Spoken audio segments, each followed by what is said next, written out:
Imagine standing in front of an ancient mirror in a dimly lit chamber, deep beneath a forgotten temple. Your reflection stares back, but something feels different. The archaeologist beside you explains that, according to legend, this isn't just any mirror, it's the mirror of truth, said to reveal your deepest self. But there's a catch that has puzzled philosophers and mystics for centuries. If you look into the mirror and see your true self, how do you know the reflection isn't simply showing you what you expect to see? And if you see something unexpected, how can you trust that this surprising image is really your true self? This is the mirror's edge paradox, a profound riddle that has captivated minds across cultures and generations. It's not just about reflections or self-image. It's an exploration of truth, perception, and the very nature of reality itself. Let's carefully unravel this fascinating puzzle. Consider your first encounter with the mirror. As you gaze into its ancient surface, you're faced with two possibilities. In the first scenario, the reflection matches your self-perception. You see exactly what you believe yourself to be. But this creates a paradox. If the mirror shows you what you already believe, how can it reveal any deeper truth? Your existing beliefs might be limiting your ability to see your true nature. Now consider the second scenario. The mirror shows you something completely unexpected, perhaps revealing aspects of yourself you've never acknowledged. But this too creates a contradiction. If you don't recognize or accept what you see, how can you verify it's really your true self? The very act of seeing something unexpected might make you doubt the mirror's authenticity. The mirror's edge paradox goes deeper than simple reflection. It challenges our fundamental assumptions about self-knowledge and truth. If we can only perceive truth through the lens of our existing beliefs, how can we ever discover anything genuinely new about ourselves? Yet if we discard our existing beliefs, what foundation do we have for recognizing truth when we encounter it? This paradox isn't just a philosophical puzzle. It reflects real-world situations where we struggle with self-discovery and authenticity. Think about receiving feedback that contradicts your self-image. If someone tells you something about yourself that you don't believe, do you dismiss their insight as wrong or question your own self-perception? The mirror's edge paradox suggests that both reactions might be simultaneously right and wrong. The paradox also raises deeper questions about the nature of truth and perception. Is truth something objective that exists independently of our ability to recognize it? Or is truth inherently subjective, shaped by our capacity to perceive and accept it? The mirror becomes a metaphor for every tool we use to understand ourselves, from psychological assessments to meditation practices to relationships with others. In a way, the mirror's edge paradox is a reflection of the human condition itself. We're constantly trying to understand ourselves better, yet our very efforts to do so might be preventing us from seeing the complete picture. Every attempt to look deeper might be colored by what we already believe we'll find. So, what can this ancient paradox teach us about truth, perception, and self-discovery?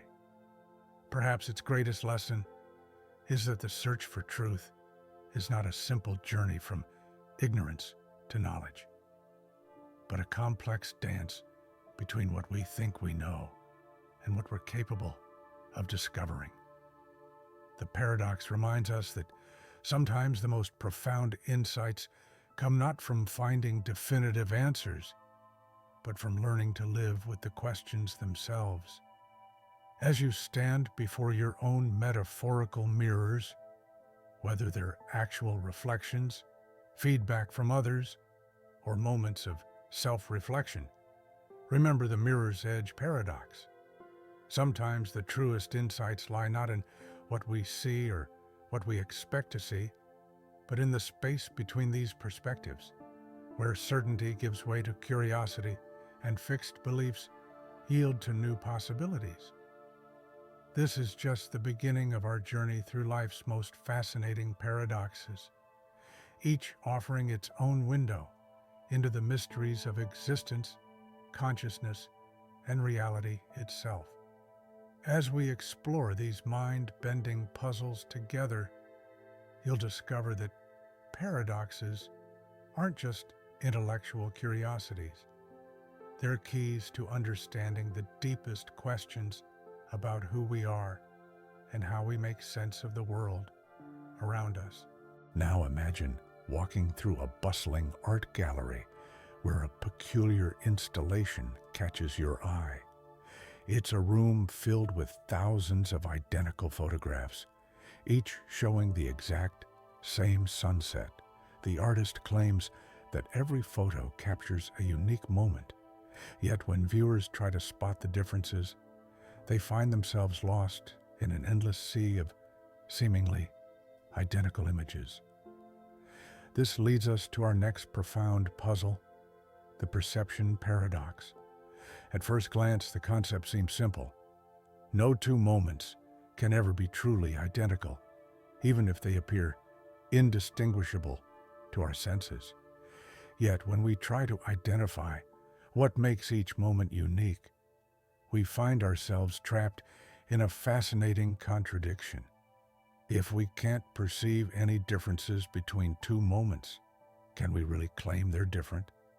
And if they're truly identical in every observable way, what makes them distinct moments at all? Let's explore this deeper. Consider two photographs taken just 1 second apart. The light has shifted slightly, the clouds have moved imperceptibly, and countless atomic particles have changed position. These changes are real, yet they exist beyond our ability to detect them. The paradox emerges when we realize that our experience of reality is limited not just by our senses, but by our capacity to distinguish one experience from another. Think about your morning routine. Each day, you might make coffee, check your phone, and prepare for work in what feels like exactly the same way. But are these really identical experiences, or does our mind simply smooth over the subtle differences, creating an illusion of sameness? The perception paradox suggests that our need for pattern and order might actually prevent us from experiencing the true uniqueness of each moment. This paradox extends beyond simple observation into the realm of memory and consciousness. When you remember yesterday's sunset, are you recalling the actual moment, or are you reconstructing an idealized version based on countless similar experiences? Our memories often blend together, making it difficult to distinguish one instance from another. Yet each moment was uniquely lived, even if we can't access its distinctiveness in retrospect. The implications of this paradox reach into nearly every aspect of human experience. Consider music. How many times can you listen to your favorite song before it becomes background noise?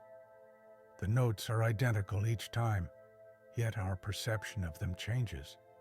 The first listen might be revelatory, while the 100th might barely register in our consciousness. Has the song changed, or have we? Scientists studying human perception have discovered that our brains actively filter out information deemed unnecessary, creating a simplified version of reality that we can more easily process.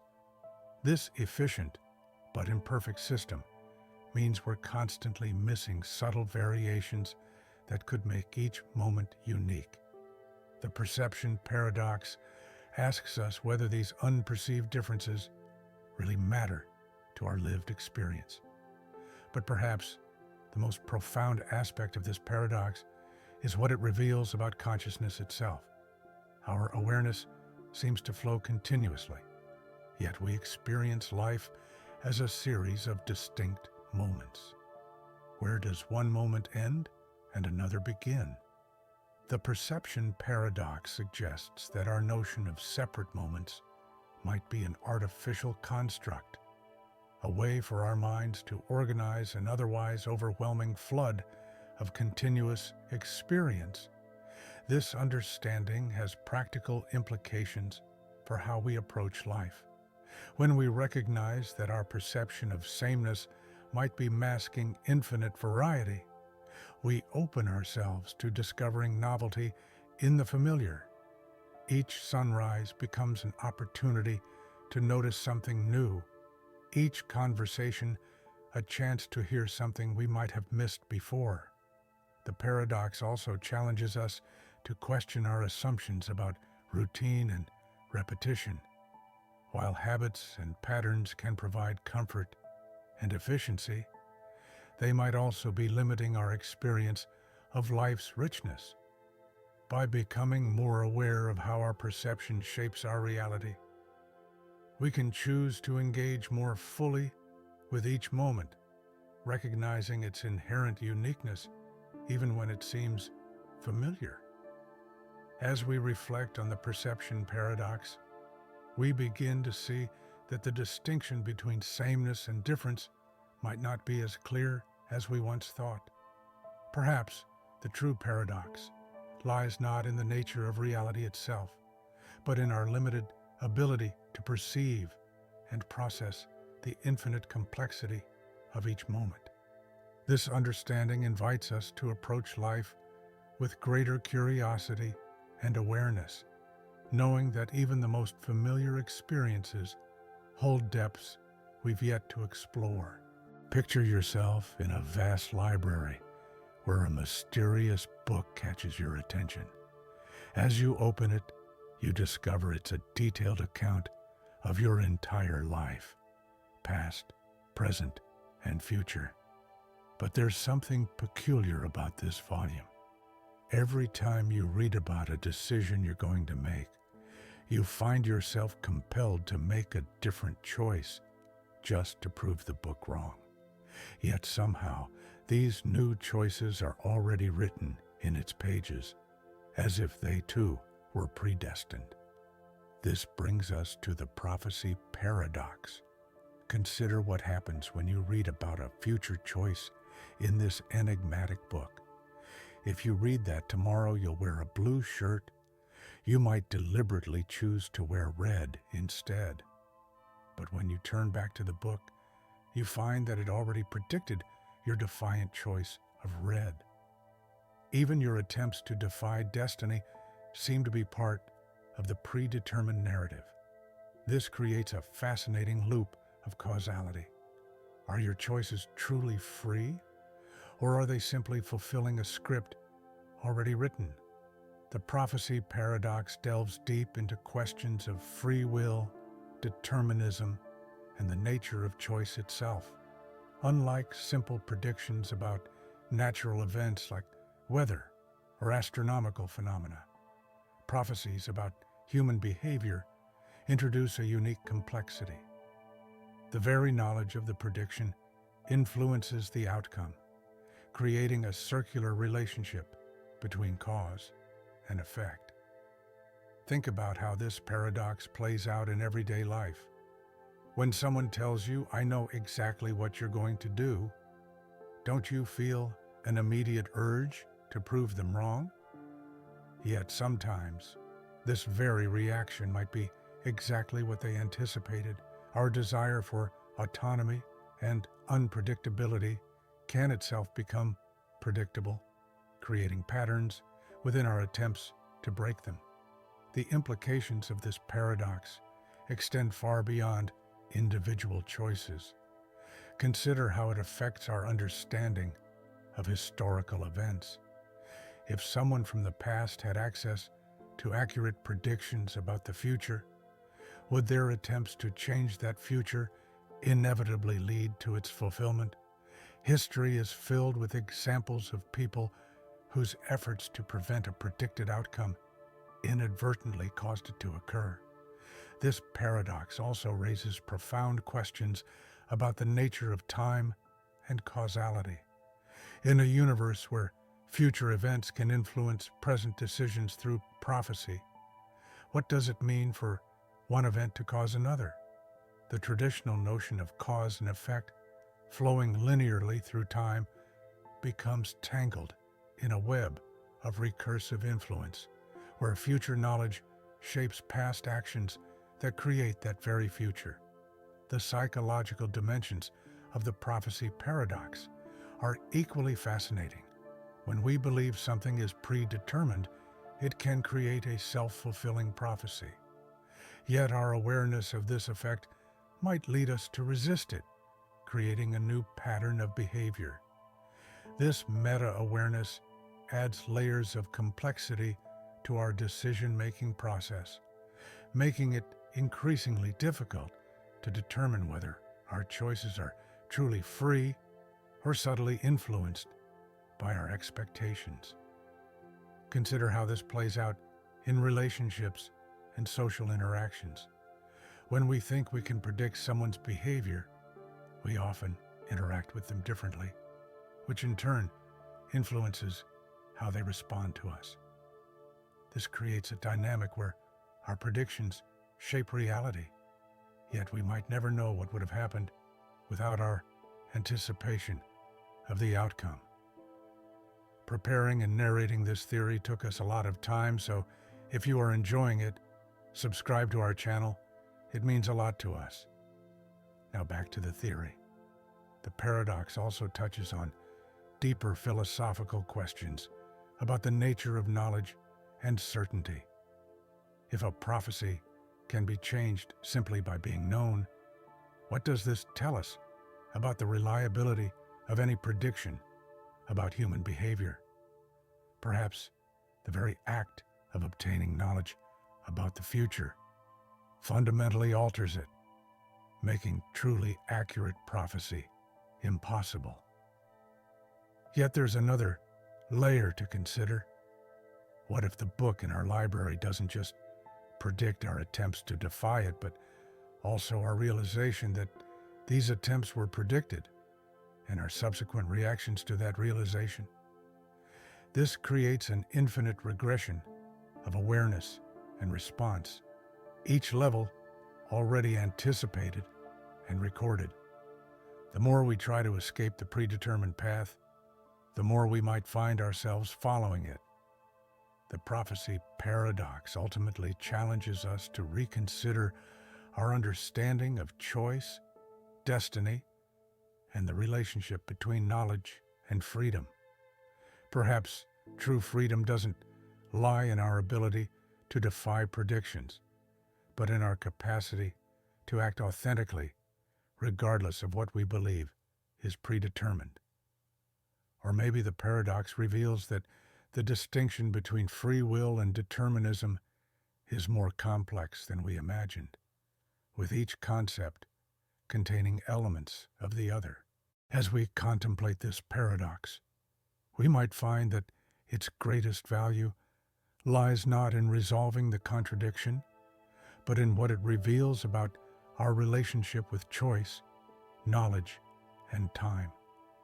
It reminds us that even our attempts to understand these concepts can change how they operate in our lives, creating new layers of meaning and possibility in the eternal dance between fate and free will. Have you ever noticed how the moments when you're most aware of trying to be happy are often the moments when happiness feels most elusive? Picture yourself at a long-anticipated celebration, perhaps your own birthday party. Everyone around you is having fun. Everything has been perfectly planned. And yet the more you focus on trying to enjoy yourself, the more that enjoyment seems to slip through your fingers. This curious phenomenon leads us to the pursuit paradox. Imagine holding a bubble in your hands. The harder you try to grasp it, the more likely it is to burst. But if you hold your palms open and still, the bubble might rest there peacefully for a moment. This delicate balance perfectly illustrates the pursuit paradox. How our deliberate attempts to capture certain experiences often prevent us from having them at all. The paradox extends far beyond happiness.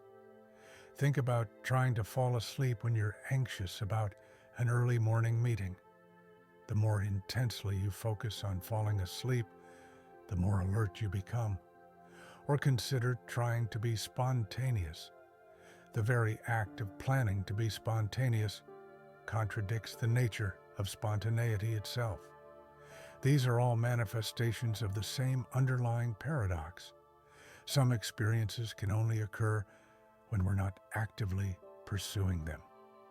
Let's delve deeper into how this paradox operates in our daily lives. When you're engaged in a fascinating conversation, time seems to fly by effortlessly. But if you consciously try to create an engaging discussion, it often feels forced and artificial. The natural flow that makes conversation enjoyable emerges precisely when we're not trying to manufacture it.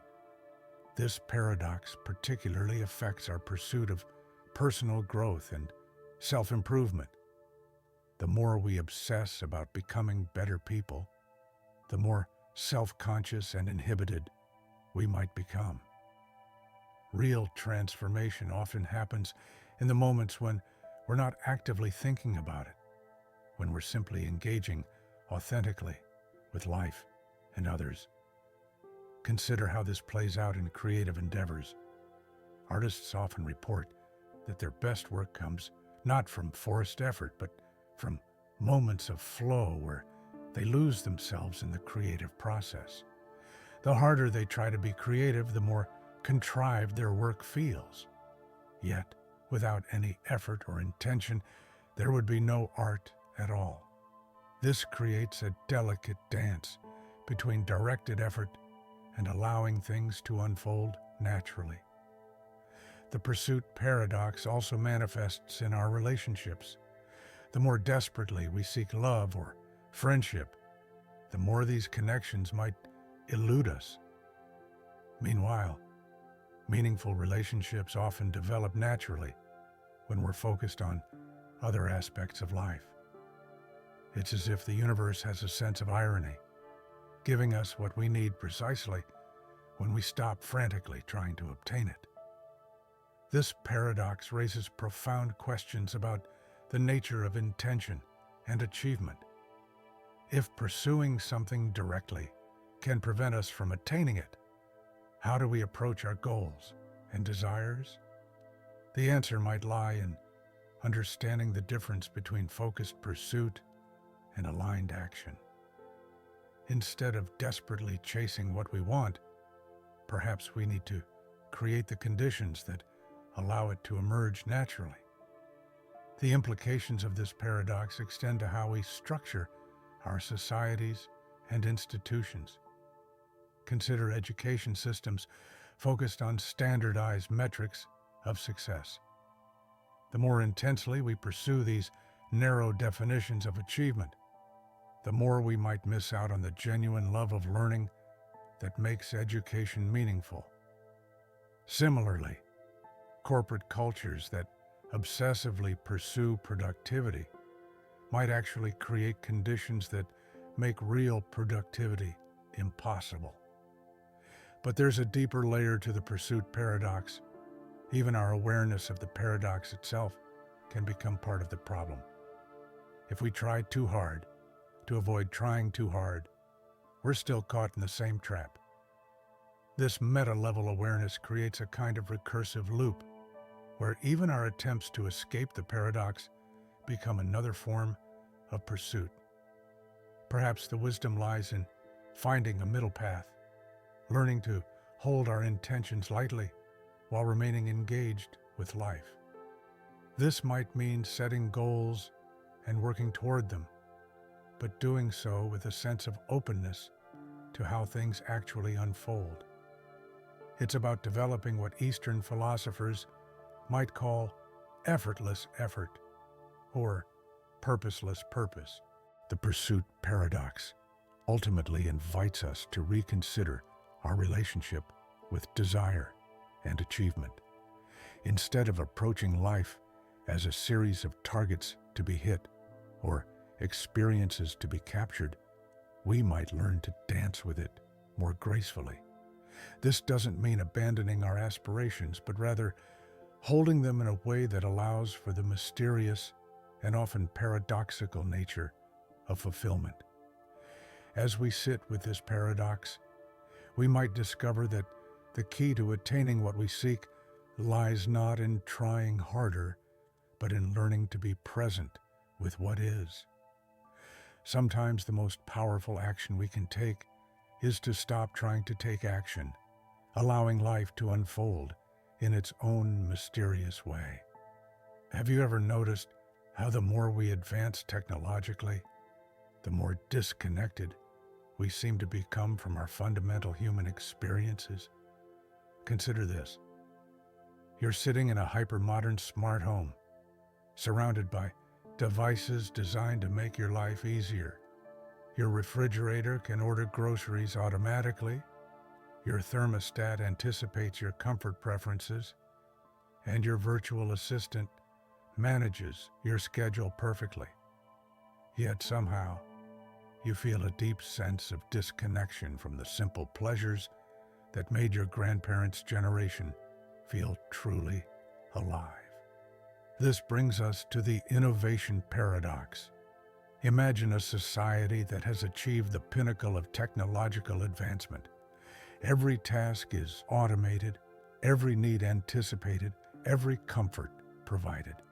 Yet in this seemingly perfect world, people find themselves increasingly yearning for the very inefficiencies and imperfections their technology was designed to eliminate.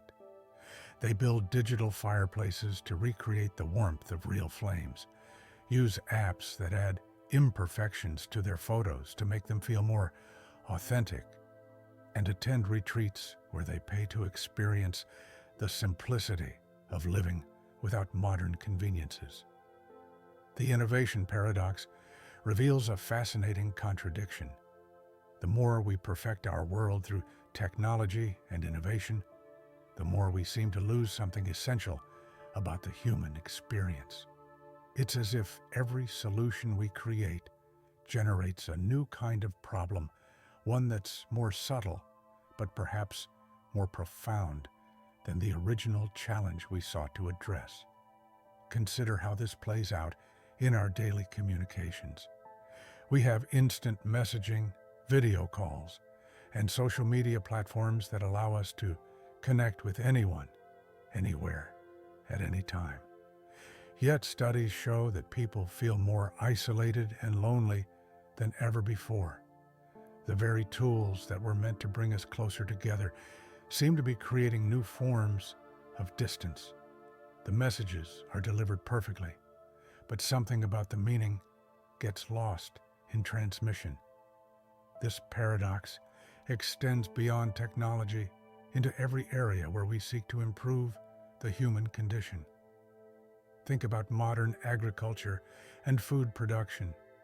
We've developed methods to grow perfect-looking fruits and vegetables year-round, engineered to be disease-resistant and long-lasting. Yet many people find themselves craving imperfect, organic produce, complete with natural blemishes and limited seasonal availability. The more we perfect our food system, the more we seem to hunger for its imperfections. The innovation paradox also manifests in our approach to work and productivity. We've created tools and systems to maximize efficiency and eliminate wasted time. Yet, increasingly, people find that their most meaningful and creative insights come during unstructured moments, precisely the kind of inefficient time our productivity tools are designed to eliminate. The more we optimize our schedules, the less space we leave for the serendipity that often leads to genuine innovation. Even in education, we see this paradox at work as learning becomes more streamlined and standardized, with adaptive algorithms personalizing content delivery for maximum efficiency. Something about the messy, unpredictable nature of real discovery seems to be getting lost. Students might score better on tests, but do they experience the same deep engagement that comes from struggling with difficult concepts or engaging in meandering discussions that lead to unexpected insights? The implications of this paradox reach into the very heart of how we think about progress. Each advancement seems to carry within it the seeds of a new kind of regression. We build smart cities to improve urban living, only to find people increasingly drawn to digital detox retreats in remote locations. We develop artificial intelligence to enhance human capability, only to become more concerned about preserving what makes us uniquely human. But perhaps the most fascinating aspect of the innovation paradox is how it reveals something fundamental about human nature. We seem to need a certain amount of friction, imperfection, and challenge in our lives. When we eliminate these elements in pursuit of perfection, we inadvertently remove something essential to our experience of being human. This doesn't mean we should abandon technological progress or innovation. Rather, the paradox invites us to think more deeply about what we're really seeking when we innovate. Perhaps the goal shouldn't be to eliminate all friction and imperfection, but to find a balance that preserves the essential elements of human experience while reducing genuine suffering and hardship. The innovation paradox challenges us to consider what progress really means. Is it always about making things easier, faster, and more efficient? Or might true progress sometimes involve preserving or even reintroducing certain forms of beneficial difficulty? As we continue to advance technologically, this paradox becomes increasingly relevant to how we shape our future. Perhaps the wisdom lies in learning to innovate, not just with our technology, but with our relationship to it. This might mean creating tools that enhance rather than replace human capabilities, designing systems that acknowledge our need for imperfection and uncertainty, and recognizing that sometimes the most advanced solution is one that preserves rather than eliminates the beautiful complexities of being human. Imagine discovering a technology that could selectively erase your most painful memories, the heartbreaks, failures, and traumas that keep you awake at night. Sound appealing? But here's the twist. As you consider erasing each difficult memory, you realize that these very experiences have shaped who you are today. Your compassion came from understanding pain, your resilience from facing failures, your wisdom from navigating challenges. This brings us to the memory paradox. Picture yourself sitting before a control panel with buttons corresponding to every memory you've ever formed. Each painful memory comes with an option to erase it completely, leaving no trace in your consciousness. The prospect seems liberating at first. Why carry the burden of past hurts? But as your finger hovers over the first button, you hesitate. That devastating breakup led you to discover your inner strength. The business failure taught you invaluable lessons. The loss of a loved one deepened your appreciation for life. The memory paradox presents us with a profound contradiction. The experiences we most want to forget are often the ones most crucial to who we've become. If we could selectively edit our memories, removing all traces of pain and difficulty, would we still be ourselves? Would we retain the growth and understanding that came from these challenges? Consider how this paradox plays out in everyday life. When we comfort a friend going through a difficult time, we often share our own painful experiences, not to dwell on the hurt, but because these memories have given us the wisdom to help others. Our scars become bridges of connection and understanding. If we had erased these memories, would we still have the same capacity for empathy? The paradox becomes even more complex when we consider how memories shape our decision-making. That embarrassing social moment might make you more considerate of others' feelings. The financial mistake might inform better choices in the future. Even our regrets serve a purpose, guiding us toward better decisions and deeper understanding. By erasing these memories, we might lose not just the pain, but the protective wisdom they provide. This brings us to another layer of the memory paradox, the relationship between memory and identity. We are, in many ways, the sum of our experiences, both good and bad. Our personalities, values, and worldviews are shaped by everything we've lived through. If we could selectively remove memories, would we be removing parts of ourselves? Would the person who emerges after memory editing still be authentically you? Think about how memories interweave to create meaning. That difficult childhood might have led to resilience that later helped you succeed. The friendship that ended painfully might have taught you valuable lessons about trust and forgiveness. Each memory exists not in isolation, but as part of a complex web that forms our understanding of life. Pulling one thread might unravel patterns we never intended to disturb. The memory paradox also raises questions about the nature of happiness and growth. We often assume that removing pain would make us happier, but what if our capacity for joy is intimately connected to our experience of difficulty? Perhaps our appreciation for happiness is deepened precisely because we understand its opposite. In erasing painful memories, we might inadvertently diminish our ability to fully experience positive emotions. Consider also how this paradox reflects broader questions about human advancement. As technology progresses, we're increasingly able to control and modify our mental experiences.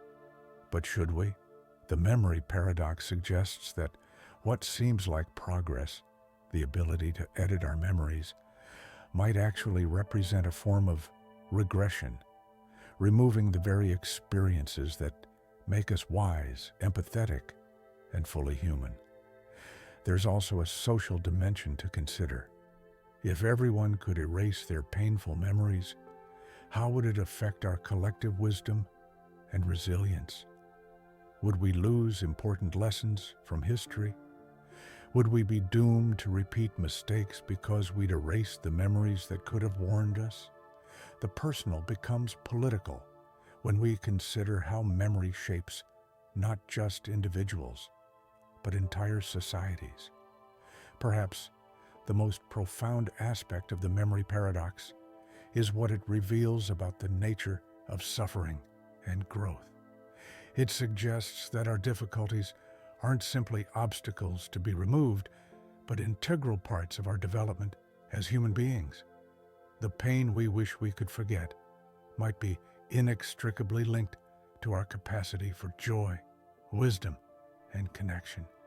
This doesn't mean we should glorify suffering or refuse to heal from trauma.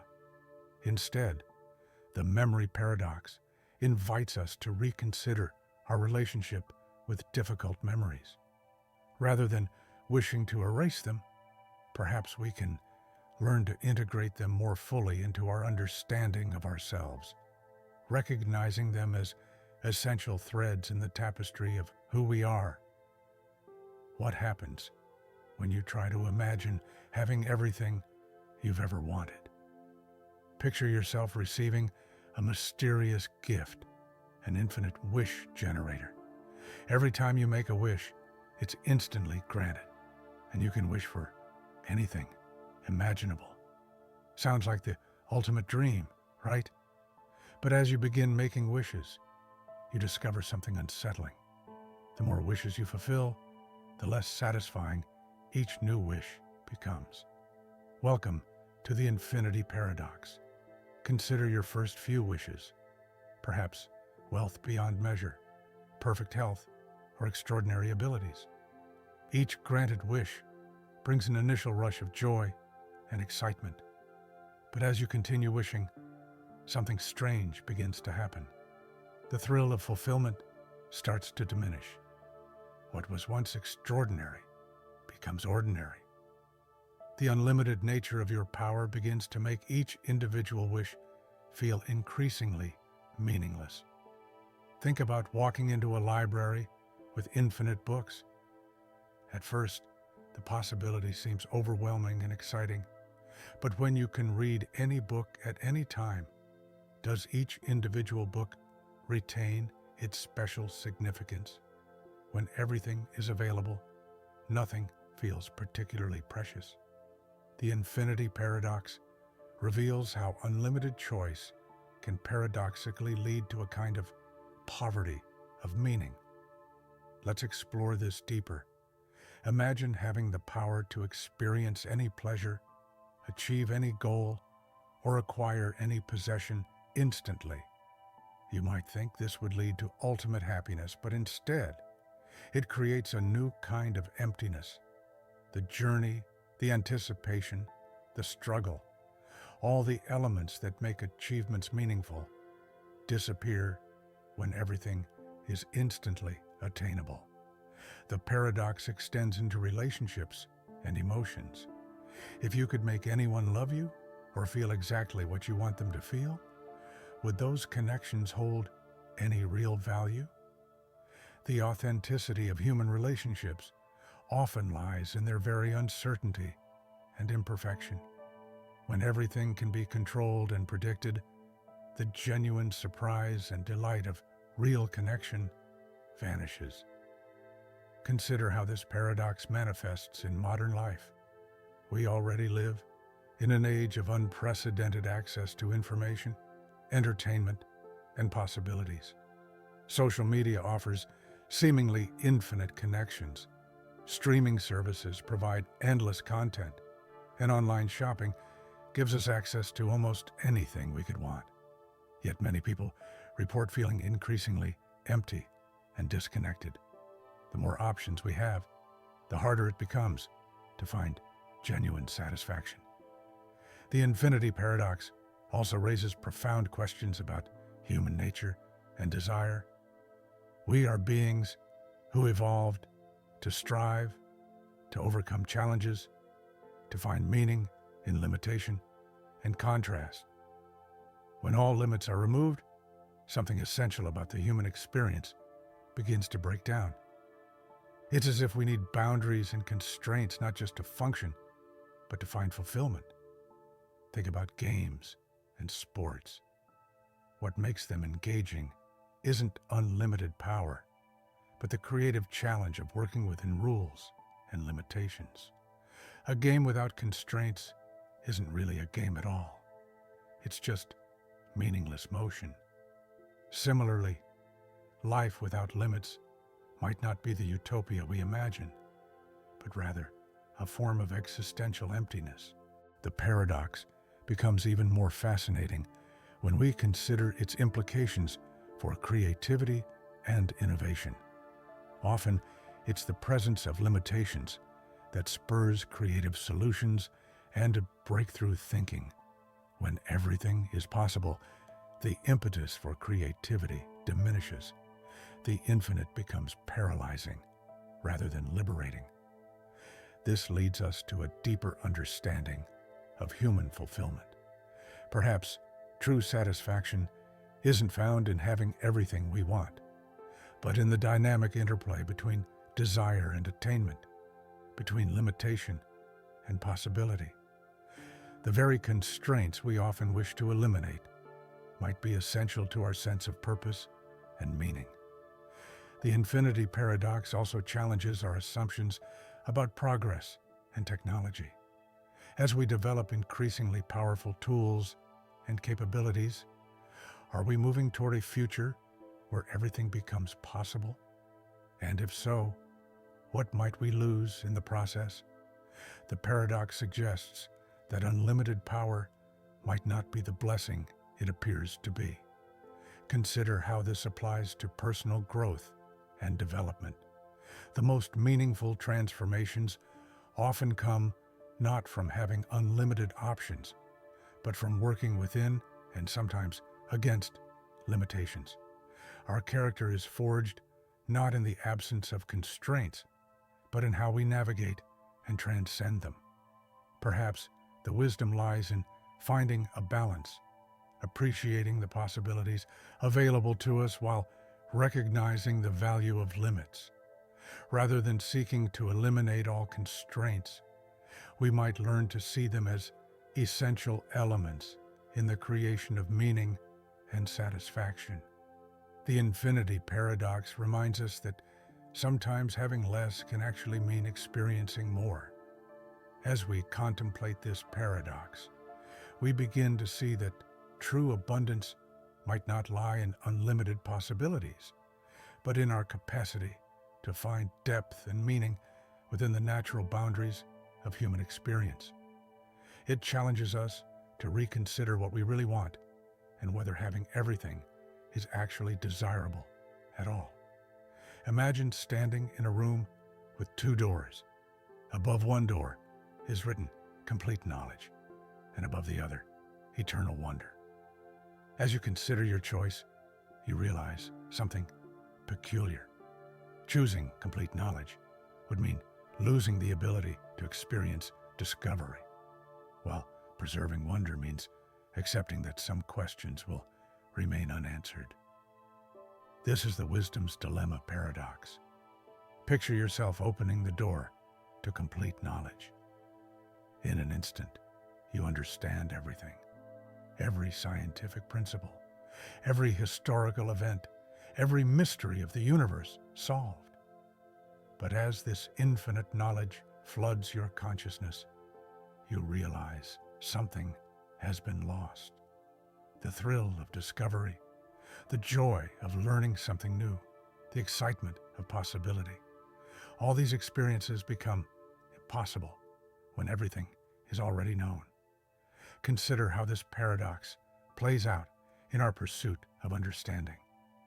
A child, looking at the stars, experiences a sense of wonder that might actually be more valuable than knowing the exact chemical composition of those celestial bodies. The mystery itself creates a kind of magic that pure knowledge can't replicate. Yet we continue to seek answers, even knowing that each answer might diminish our capacity for wonder.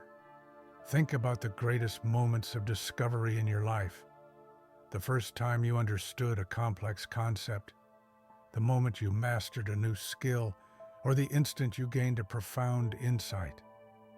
These experiences are precious precisely because they represent a transition from not knowing to knowing.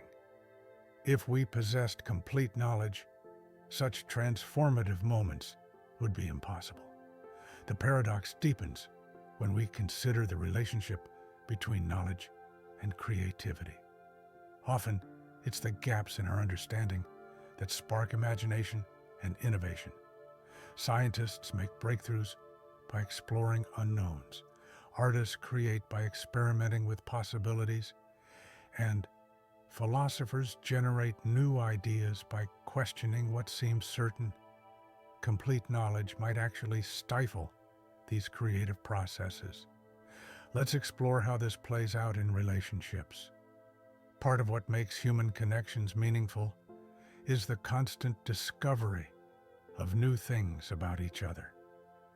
If we could instantly know everything about a person, would there be any room for the joy of gradual revelation, the surprise of unexpected depths, the delight of growing understanding?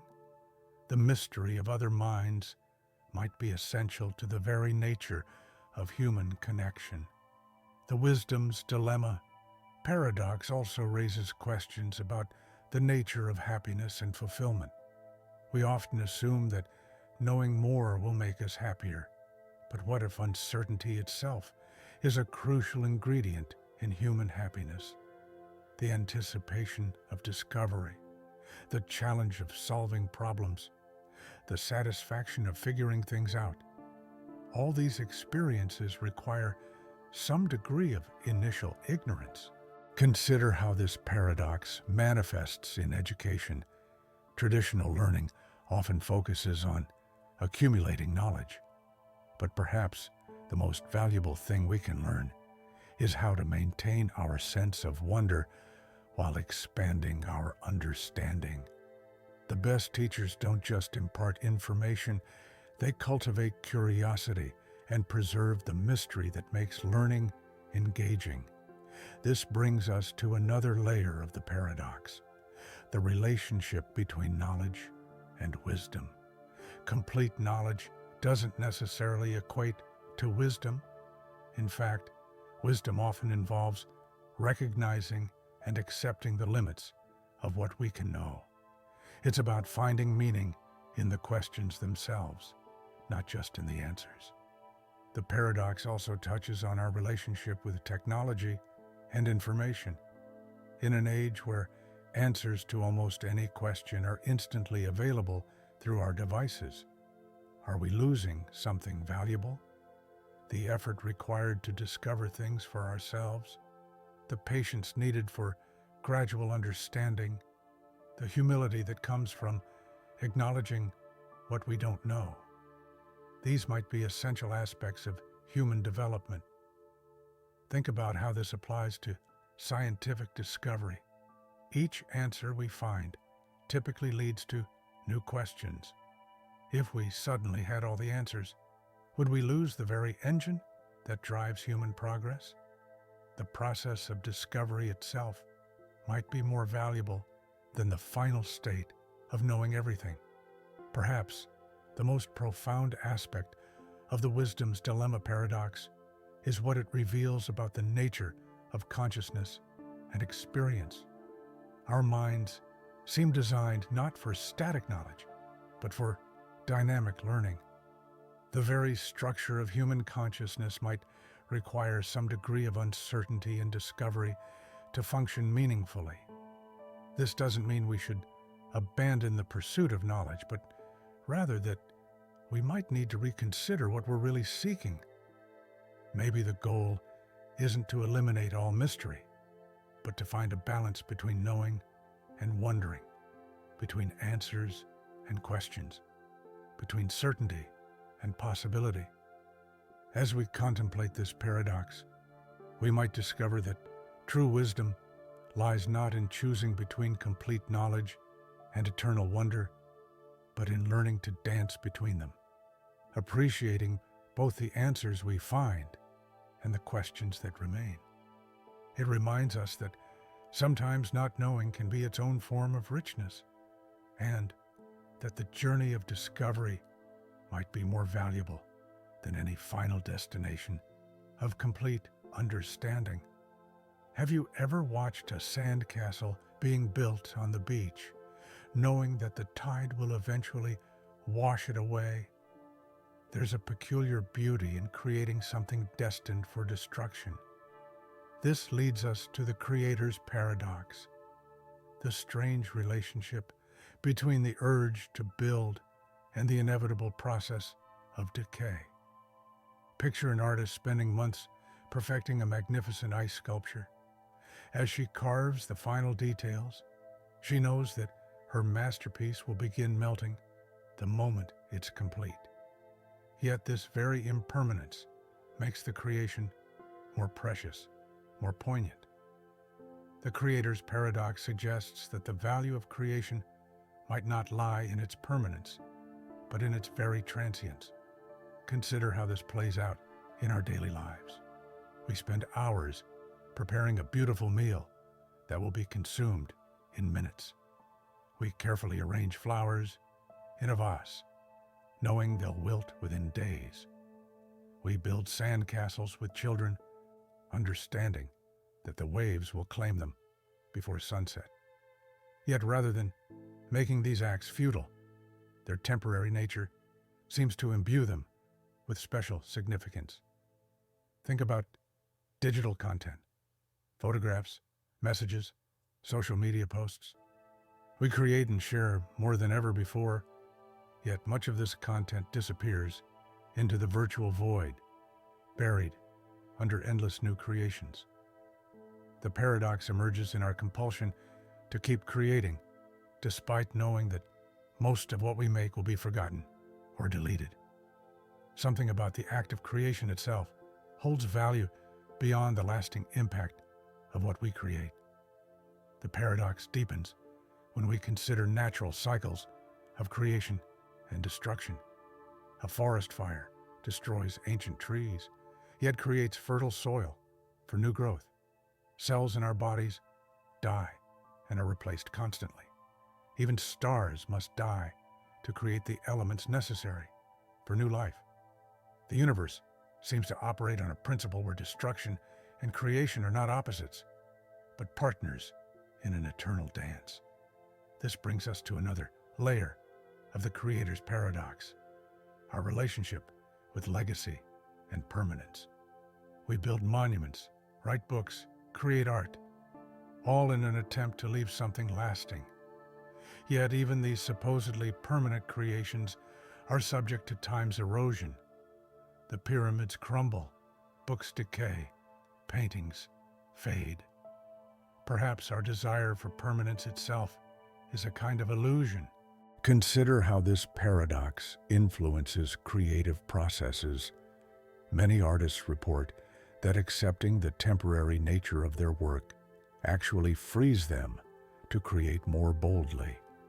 When we're not burdened by the pressure of permanence, we might find greater freedom in expression. Some artists even incorporate destruction into their work. Think of mandalas made from sand, designed to be swept away upon completion. The Creator's paradox also manifests in relationships and experiences. We invest ourselves in connections, knowing they might end, create moments, knowing they can't last, build memories, knowing they'll fade. Yet rather than making these investments meaningless, their temporary nature makes them more precious. Like a sunset, their beauty lies partly in their brevity. This paradox challenges our assumptions about value and meaning. We often equate worth with durability, assuming that something lasting is inherently more valuable than something temporary. But what if the opposite is true? What if the most meaningful experiences are precisely those that can't be preserved or repeated? In technology and innovation, we see another dimension of this paradox. We create new devices, systems, and platforms, knowing they'll become obsolete. Yet this very obsolescence drives further innovation. The destruction of the old makes room for the new in an endless cycle of creative renewal. Think about how this applies to personal growth and transformation. Every time we learn something new or change our perspective, we're essentially destroying our previous understanding to create space for new knowledge. Growth requires us to continuously let go of who we were to become who we might be. The Creator's paradox also offers insights into how we might approach environmental challenges. Perhaps Instead of trying to preserve everything exactly as it is, we need to understand the dynamic relationship between creation and destruction in natural systems. This might lead to more sustainable approaches that work with, rather than against, natural cycles of change. As we contemplate this paradox, we might discover that true creativity isn't about achieving permanence, but about participating in the ongoing process of creation and dissolution. Maybe the joy of creating lies not in what endures, but in the act itself, in being part of the endless cycle of making and unmaking that characterizes all life. This understanding could transform how we approach our creative endeavors, our relationships, and our lives. Instead of struggling against impermanence, we might learn to embrace it as an essential part of the creative process. The Creator's paradox reminds us that sometimes the most meaningful things we can create are those we're willing to let go of. Have you ever noticed that the moment you try to observe perfect silence, you become acutely aware of every tiny sound? The beating of your heart, the rush of blood in your ears, the subtle rhythm of your breath, all seem to grow louder in your attempt to find complete quiet. This brings us to the silence paradox, a fascinating contradiction that reveals deeper truths about communication and consciousness. Imagine entering an anechoic chamber, a room designed to be the quietest place on Earth. Scientists have created these spaces to study pure silence, yet something unexpected happens. In the absence of external sound, people begin to hear their own bodies with startling clarity. The very mechanisms that keep us alive create an inescapable symphony of internal noise. The harder we try to experience perfect silence, the more aware we become of these inherent sounds. Consider how this paradox extends beyond physical silence into the realm of communication.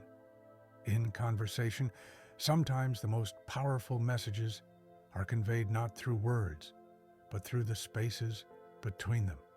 The pause before an answer, the pregnant silence after a profound statement, the peaceful quiet shared between close friends. These soundless moments often carry more meaning than any words could express. Think about meditation practices that aim for mental silence. The more intensely we try to quiet our thoughts, the more persistent they seem to become. Each attempt to create internal silence seems to generate new layers of mental chatter. Yet, paradoxically, it's often through accepting this impossibility of perfect mental quiet that we find our deepest peace. The silence paradox also manifests in our digital age. We create quiet modes and do not disturb settings on our devices, yet these very tools designed to create silence often make us more aware of the notifications we're missing. The more we try to disconnect, the more conscious we become of our connection to the digital world. Let's explore how this paradox plays out in creative expression. Musicians know that silence is not the absence of music, but an essential part of it. The spaces between notes are as important as the notes themselves. In visual art, negative space defines and gives meaning to the forms it surrounds. Silence, in all its forms, seems to be not an emptiness, but a presence with its own unique power. Consider the role of silence in relationships.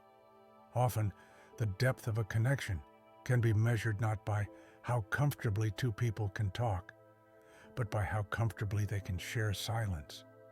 Yet the moment we become conscious of this comfortable silence, we might feel pressure to break it, thus destroying the very peace we were appreciating. The paradox extends into our understanding of consciousness itself. When we try to observe our own awareness, we create a new layer of awareness observing the first. It's like trying to see your own eyes without a mirror. The very act of looking changes what we're trying to observe.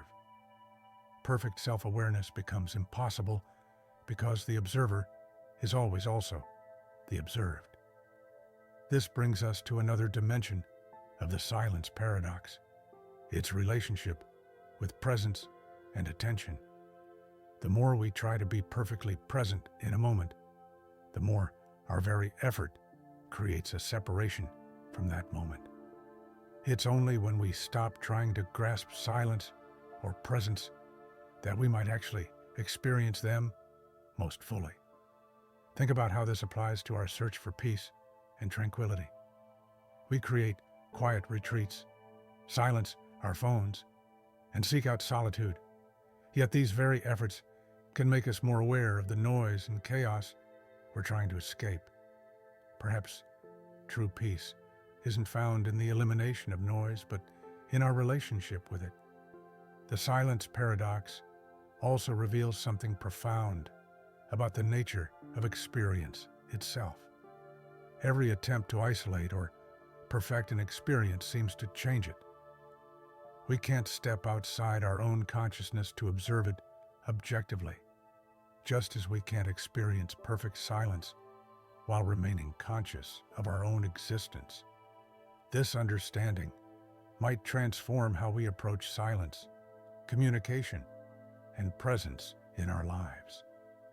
Instead of trying to achieve perfect quiet or complete presence, we might learn to appreciate the rich complexity of partial silence, the meaning in unspoken words, and the beauty of imperfect presence. Perhaps the wisdom lies in recognizing that true silence, like perfect anything, is more of a direction than a destination. It's not about achieving absolute quiet, but about developing a different relationship with sound and silence, noise and peace, communication and quiet. As we contemplate the silence paradox, we might discover that what we're really seeking isn't the complete absence of sound or thought, but a deeper harmony with all aspects of experience, both the noise and the quiet, the spoken and the unspoken, the present and the observed. Have you ever noticed that the moment someone tells you to just be yourself, you suddenly become acutely aware of every action and word, wondering if they're authentic enough? This brings us to the performance paradox, the puzzling reality that the more consciously we try to be authentic, the more artificial our behavior becomes. Picture yourself walking into a job interview where the interviewer says, "We want to see the real you, just be natural." Immediately, even the simple act of walking or sitting becomes self-conscious. Should you cross your legs, fold your hands, smile? Each gesture that was once automatic now feels calculated. The very instruction to be natural makes every action feel performed. Consider how this paradox plays out in social media. People create profiles dedicated to authentic living and being real, yet the very act of curating and sharing these moments of authenticity transforms them into performances. The more we try to document and demonstrate our genuineness, the more constructed it becomes. It's like trying to photograph spontaneity. The very act of preparation negates the spontaneity we're trying to capture.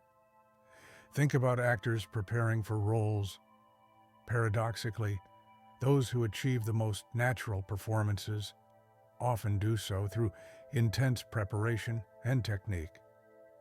The most convincing display of authenticity comes through carefully crafted artifice.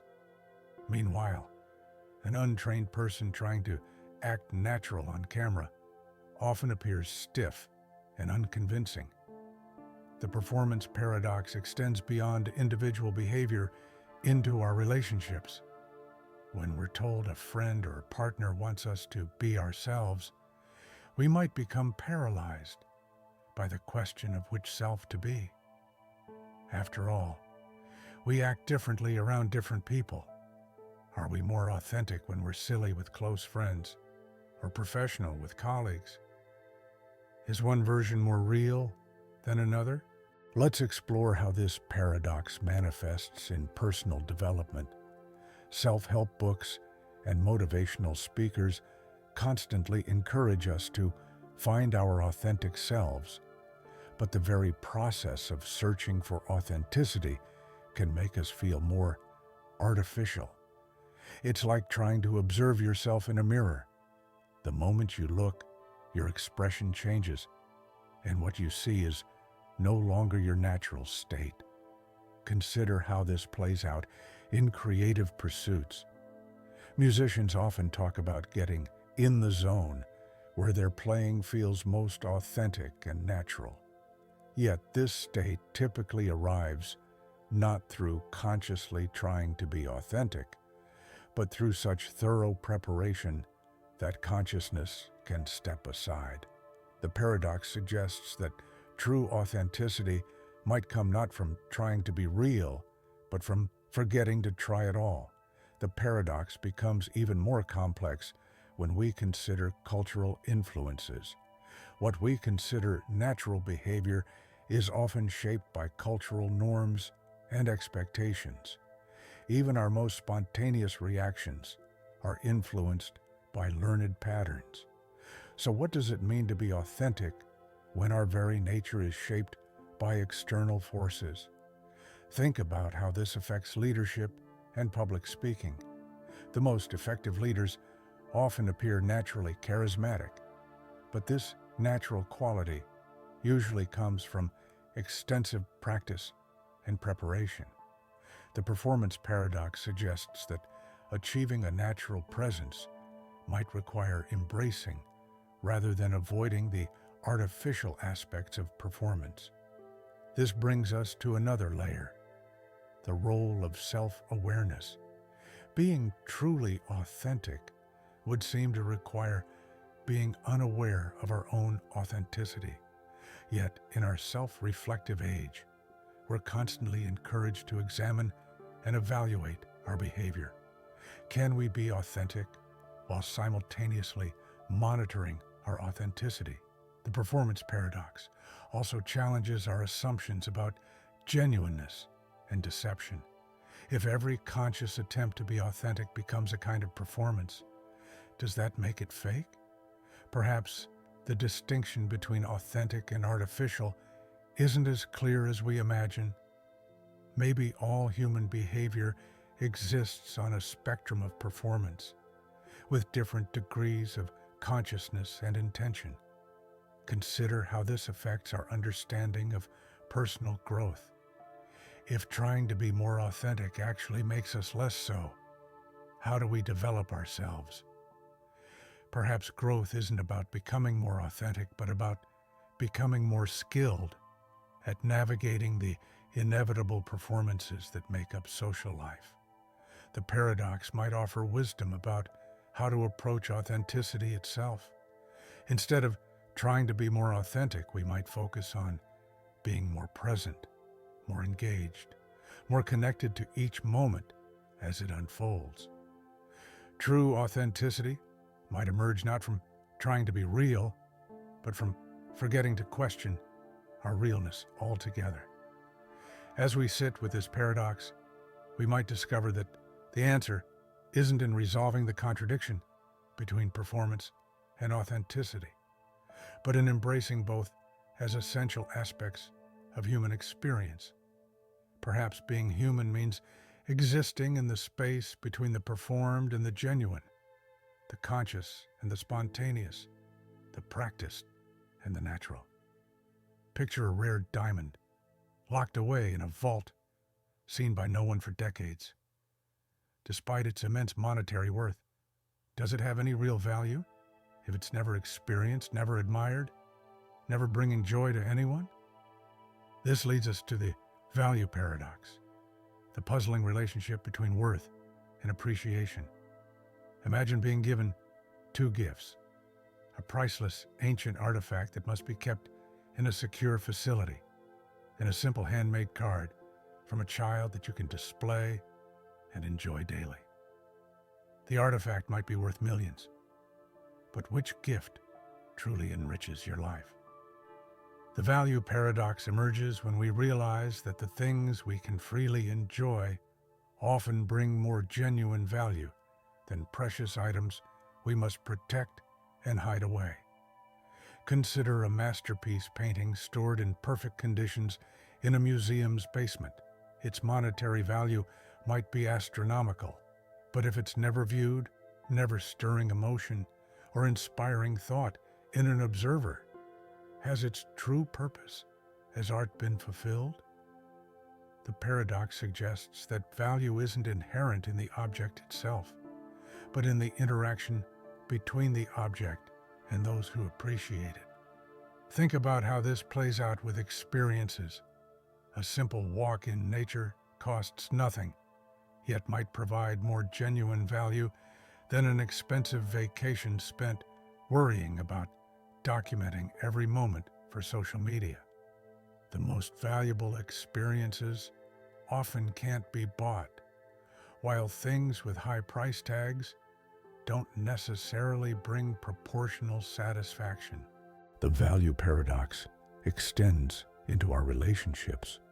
We might carefully preserve special occasions for important moments, saving our best behavior for rare occasions, while overlooking the profound value of ordinary interactions.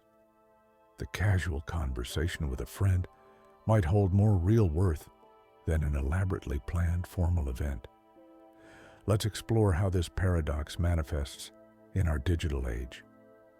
We carefully protect and store thousands of digital photos, yet rarely take the time to look at them. The very act of preserving these memories might be preventing us from fully experiencing and appreciating the present moment. Consider how this affects our approach to time.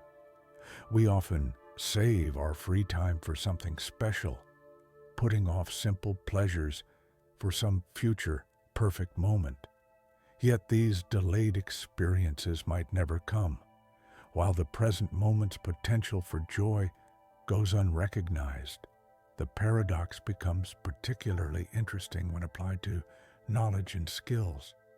Information locked away in a book that's never read has no practical value, no matter how profound its contents. Similarly, abilities that are never used, out of fear of imperfect execution, provide no real benefit to their possessor or others.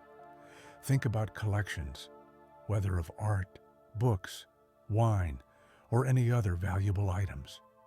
The collector who never opens the rare books or drinks the fine wine, preserving them in perfect condition, might be missing the very essence of what makes these things valuable. The paradox suggests that true value might lie more in engagement than in preservation. This brings us to another dimension of the value paradox: the relationship between scarcity and worth. We often equate rarity with value, yet the most precious things in life, air, water, sunlight, are abundantly available. Perhaps our equation of scarcity with worth prevents us from recognizing the value in common things.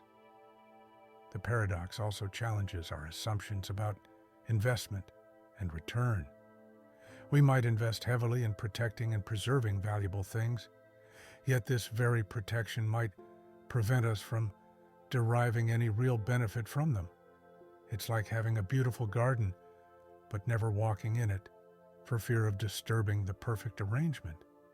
Consider how this affects our approach to personal development. We might save our energy and resources for important opportunities, overlooking the value of small, daily chances to learn, grow, and contribute.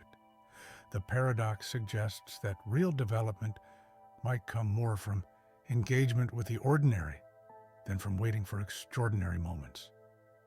Perhaps the wisdom lies in finding a balance between preservation and engagement, between protecting value and experiencing it. The value paradox reminds us that worth isn't just about monetary cost or rarity. It's about the impact something has on our lives and the lives of others. As we contemplate this paradox, we might discover that true value lies not in possession or protection, but in appreciation and engagement. Maybe the most valuable things are those that we can freely enjoy, share, and experience without the burden of excessive protection or preservation. This understanding could transform how we approach our possessions, our time, and our experiences. Instead of focusing on accumulating and protecting things of nominal worth, we might learn to recognize and engage with the real value present in everyday moments and simple pleasures. Imagine waking up one morning to discover you can see the timeline of any decision you make, branching out into infinite possibilities. Excited by this power, you attempt to use it to make the perfect choice in every situation. But something strange happens. The more clearly you see the consequences of each potential decision, the harder it becomes to make any choice at all. This is the decision maker's paradox. Picture yourself standing at a simple crossroads, perhaps choosing what to eat for breakfast. With your new ability, you can see how each option affects your entire day. The coffee might give you energy, but lead to an afternoon crash during an important meeting. The healthy smoothie might make you hungry earlier, causing you to snack more throughout the day. Even the smallest decision spawns endless branches of consequences, each creating new possibilities that require evaluation. Consider how this paradox plays out when making larger life choices. With perfect foresight, you can see how changing jobs might lead to new opportunities, but also missed connections. How moving to a new city might bring adventure, but also loneliness.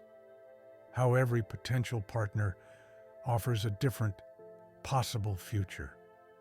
The weight of knowing becomes paralyzing rather than empowering. Think about how this reflects our real relationship with decision-making.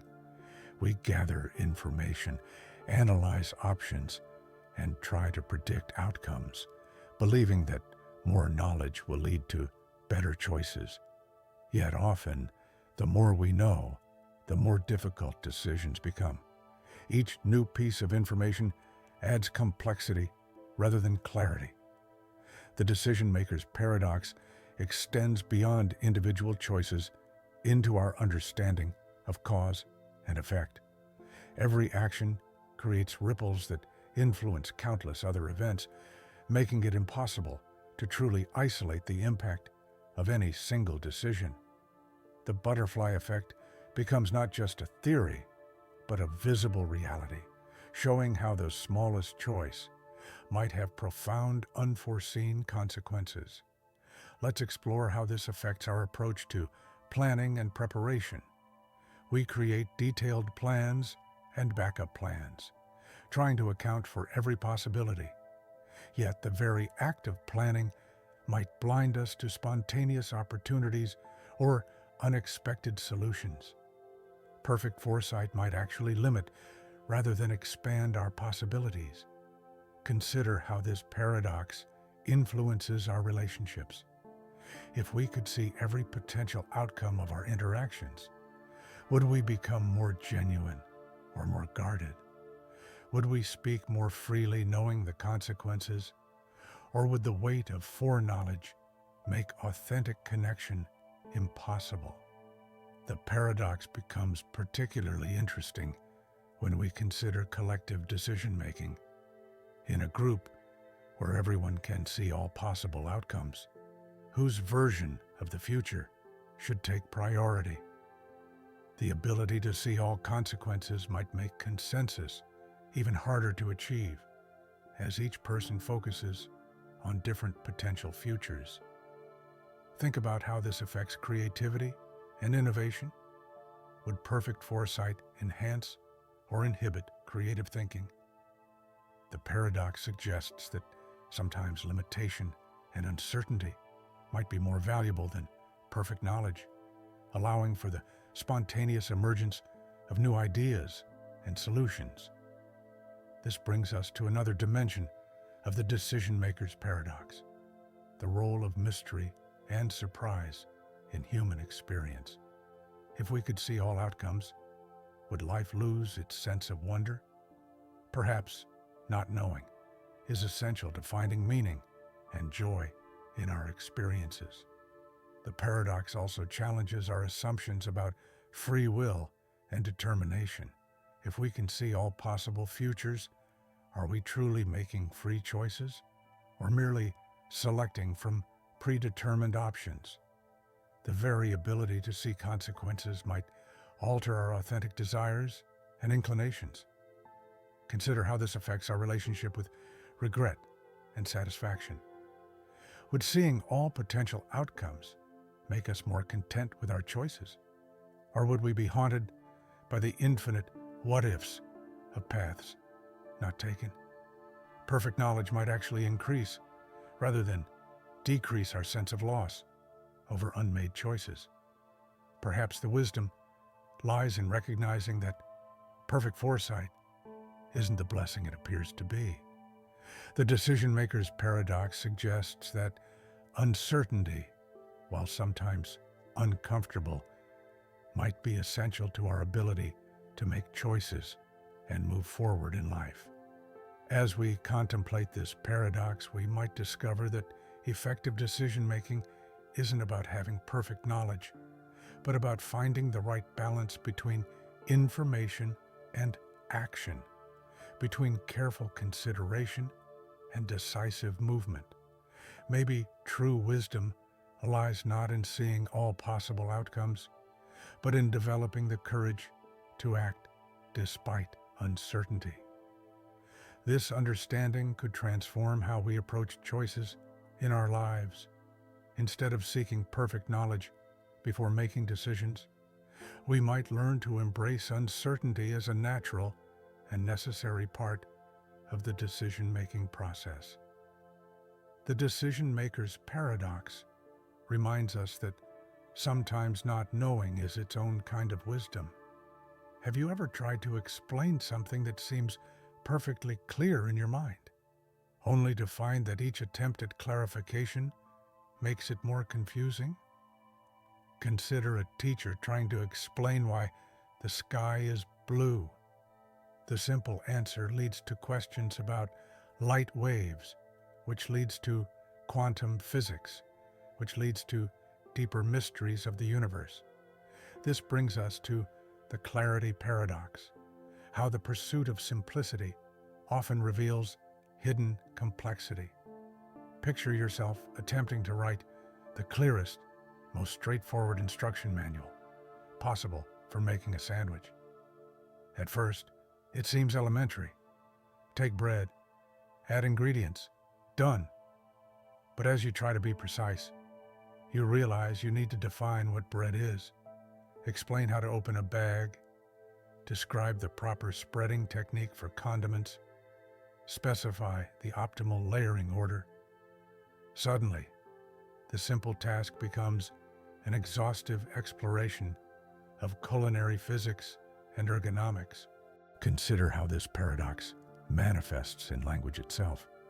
We use words like love, time, or truth every day, assuming their meanings are clear. Yet the moment we try to define these concepts precisely, we discover layers of nuance and contradiction that make exact definition impossible. The more carefully we examine seemingly simple words, the more complex their meanings become. Think about minimalist design. The goal is to reduce something to its essential elements, creating clarity through simplicity. Yet achieving this simplicity often requires incredibly complex calculations and considerations. A simple white room might need sophisticated engineering to achieve perfect lighting, careful material selection to maintain clean lines, and complex systems hidden behind walls to maintain its apparent simplicity. The clarity paradox extends into our relationships. We might think we know someone completely, but each attempt to describe their personality reveals new facets we hadn't considered. The closer we look at any relationship, the more we discover subtle dynamics and unspoken understandings that defy simple explanation. Let's explore how this affects our understanding of knowledge itself. Basic scientific principles taught in elementary school seem straightforward until you reach advanced levels where these simple rules become filled with exceptions, qualifications, and deeper principles. What seemed clear becomes increasingly complex the more deeply it's examined. Consider how this paradox plays out in problem solving. Often, what appears to be a straightforward issue reveals itself to be interconnected with countless other factors when we attempt to address it. Like pulling a thread in a tapestry, trying to isolate one element reveals its connection to everything else. The paradox becomes particularly fascinating when applied to self-knowledge. The instruction to know thyself seems simple enough, but each attempt at self-understanding reveals new layers of complexity in our motivations, beliefs, and behaviors. The more we try to simplify our understanding of ourselves, the more nuanced it becomes. Think about how this affects our approach to organization and planning. We might try to create a simple, efficient system, only to discover that maintaining this simplicity requires increasingly complex rules and exceptions. The very effort to simplify often generates its own form of complexity. This brings us to another dimension of the clarity paradox, the relationship between expertise and explanation. True experts often struggle to explain their field to beginners precisely because they're aware of all the complexities that make simple explanations inadequate. Yet this very awareness of complexity might prevent them from communicating effectively. The paradox also challenges our assumptions about understanding and mastery.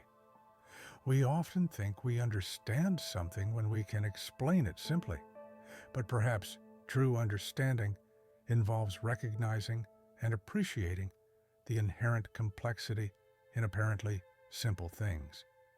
Consider how this affects our appreciation of art and beauty.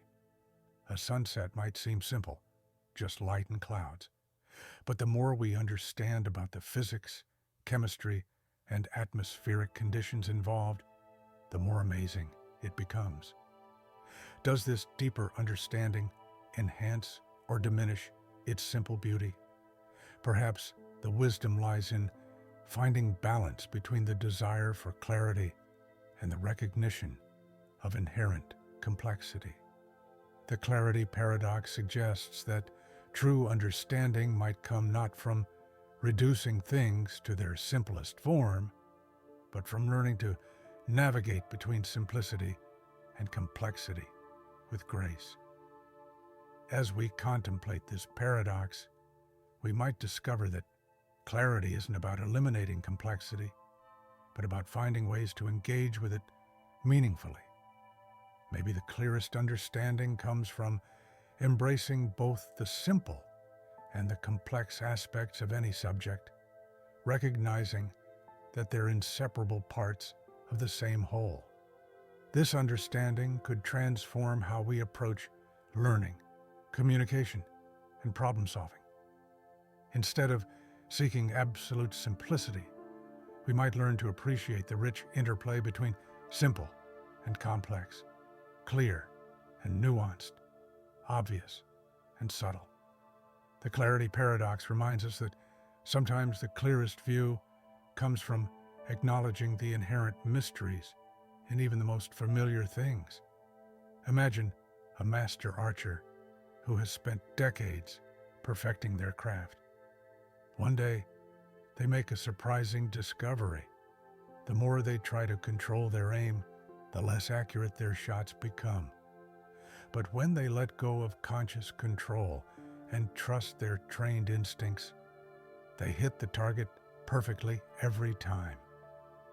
This introduces us to the control paradox, how our attempts to maintain perfect control often lead to losing it entirely. Picture yourself learning to ride a bicycle for the first time. When you focus intensely on keeping your balance, analyzing every tiny adjustment, you wobble and fall. But the moment you stop thinking about it and just ride, everything flows naturally. The very act of trying to maintain conscious control interferes with your body's natural ability to balance. Consider how this paradox manifests in creative pursuits. A writer sitting down to craft the perfect story might find that careful planning and rigid control lead to stiff, lifeless prose. Yet when they let go and allow the story to flow naturally, the words come alive with unexpected beauty. The more they try to force creativity, the more it eludes them.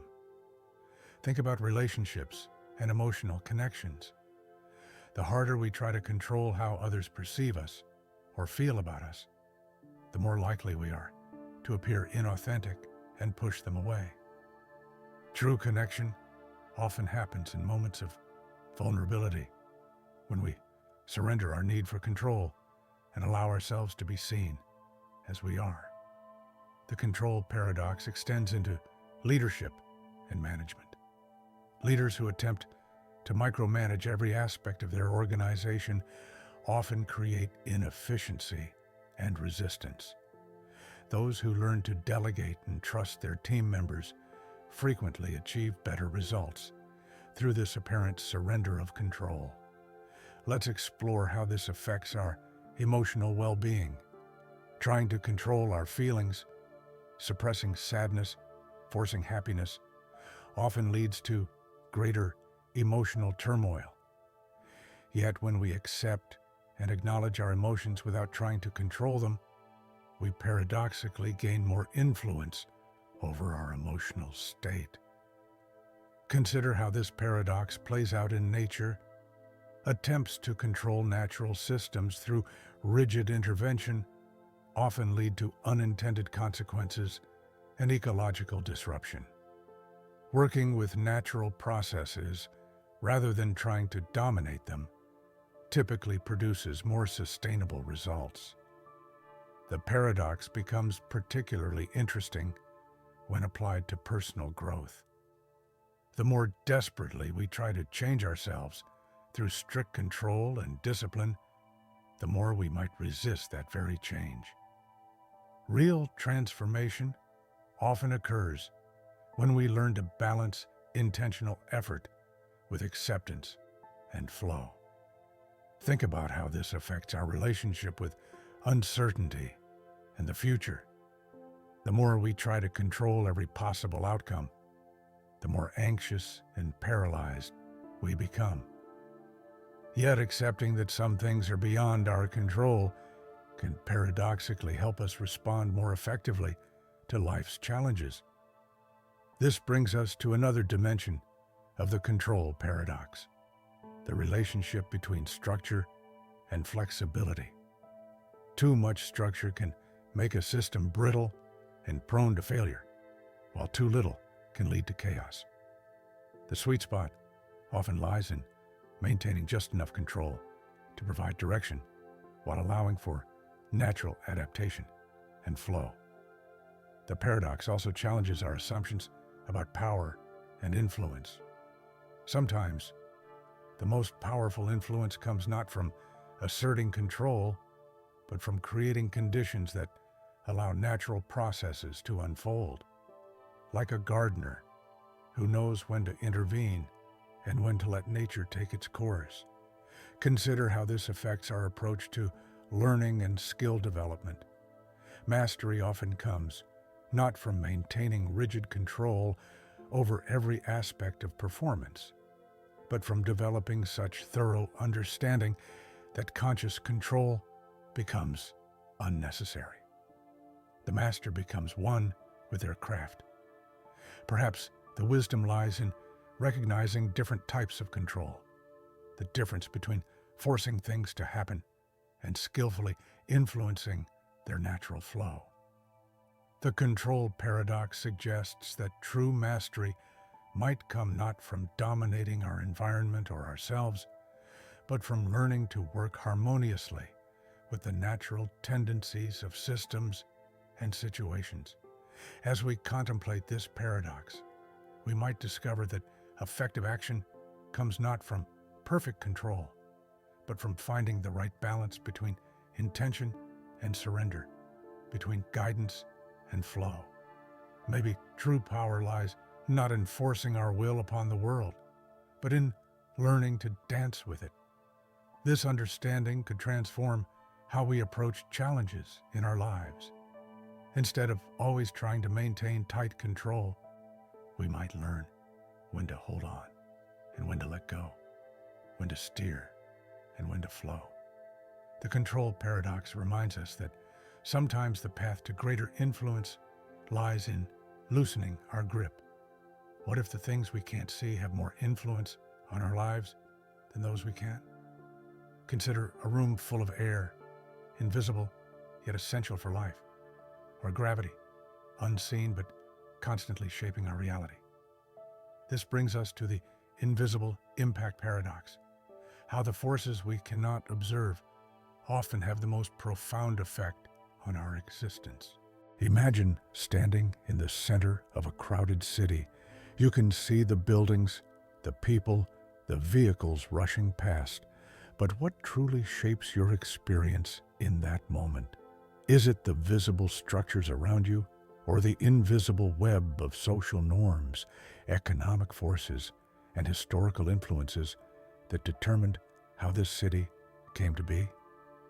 The paradox suggests that the unseen framework of reality might be more significant than its visible manifestations. Think about the internet, a vast network that shapes modern life, yet remains largely invisible to our senses. We see screens and devices, but the actual force transforming our world exists in a realm we cannot directly observe. The more dependent we become on these invisible systems, the more profound their impact grows. Consider how this paradox plays out in human relationships. The strongest bonds between people aren't visible. You can't see love, trust, or understanding.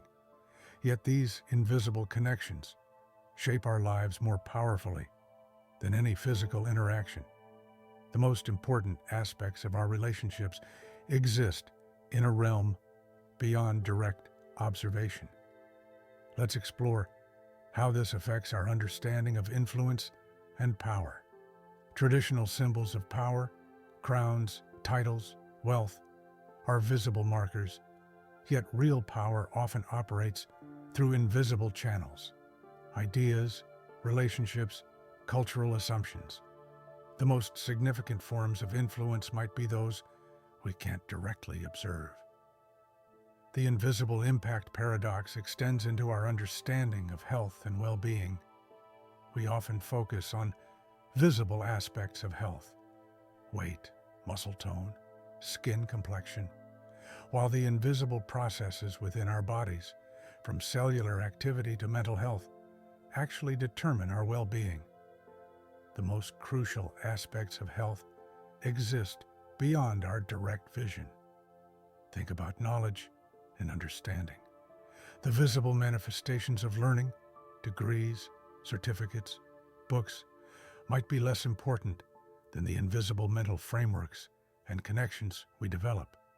Real understanding exists in patterns of thought we cannot see but profoundly shape how we interpret the world. Consider how this paradox manifests in creativity and innovation.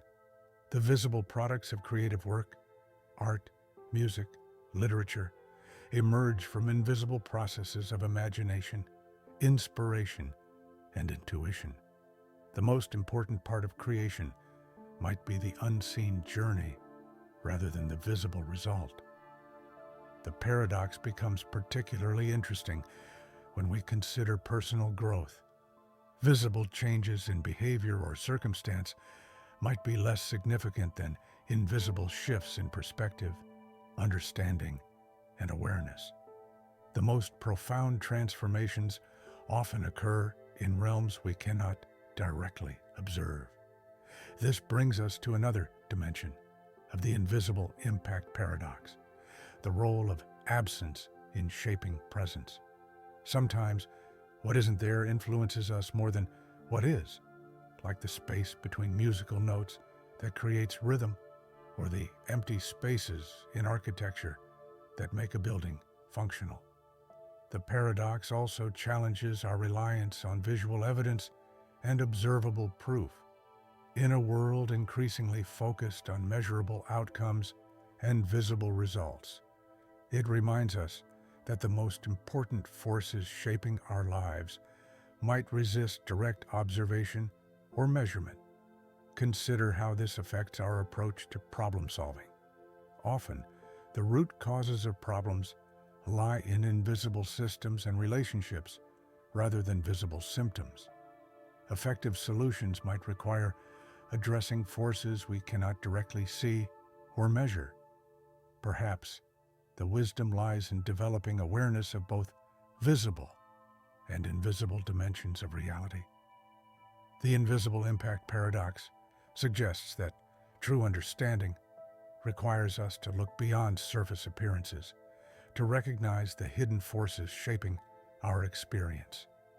As we contemplate this paradox, we might discover that reality is far richer and more complex than what meets the eye. Maybe the most significant aspects of existence operate in realms beyond direct observation, requiring us to develop new ways of perceiving and understanding. This understanding could transform how we approach life's challenges and opportunities.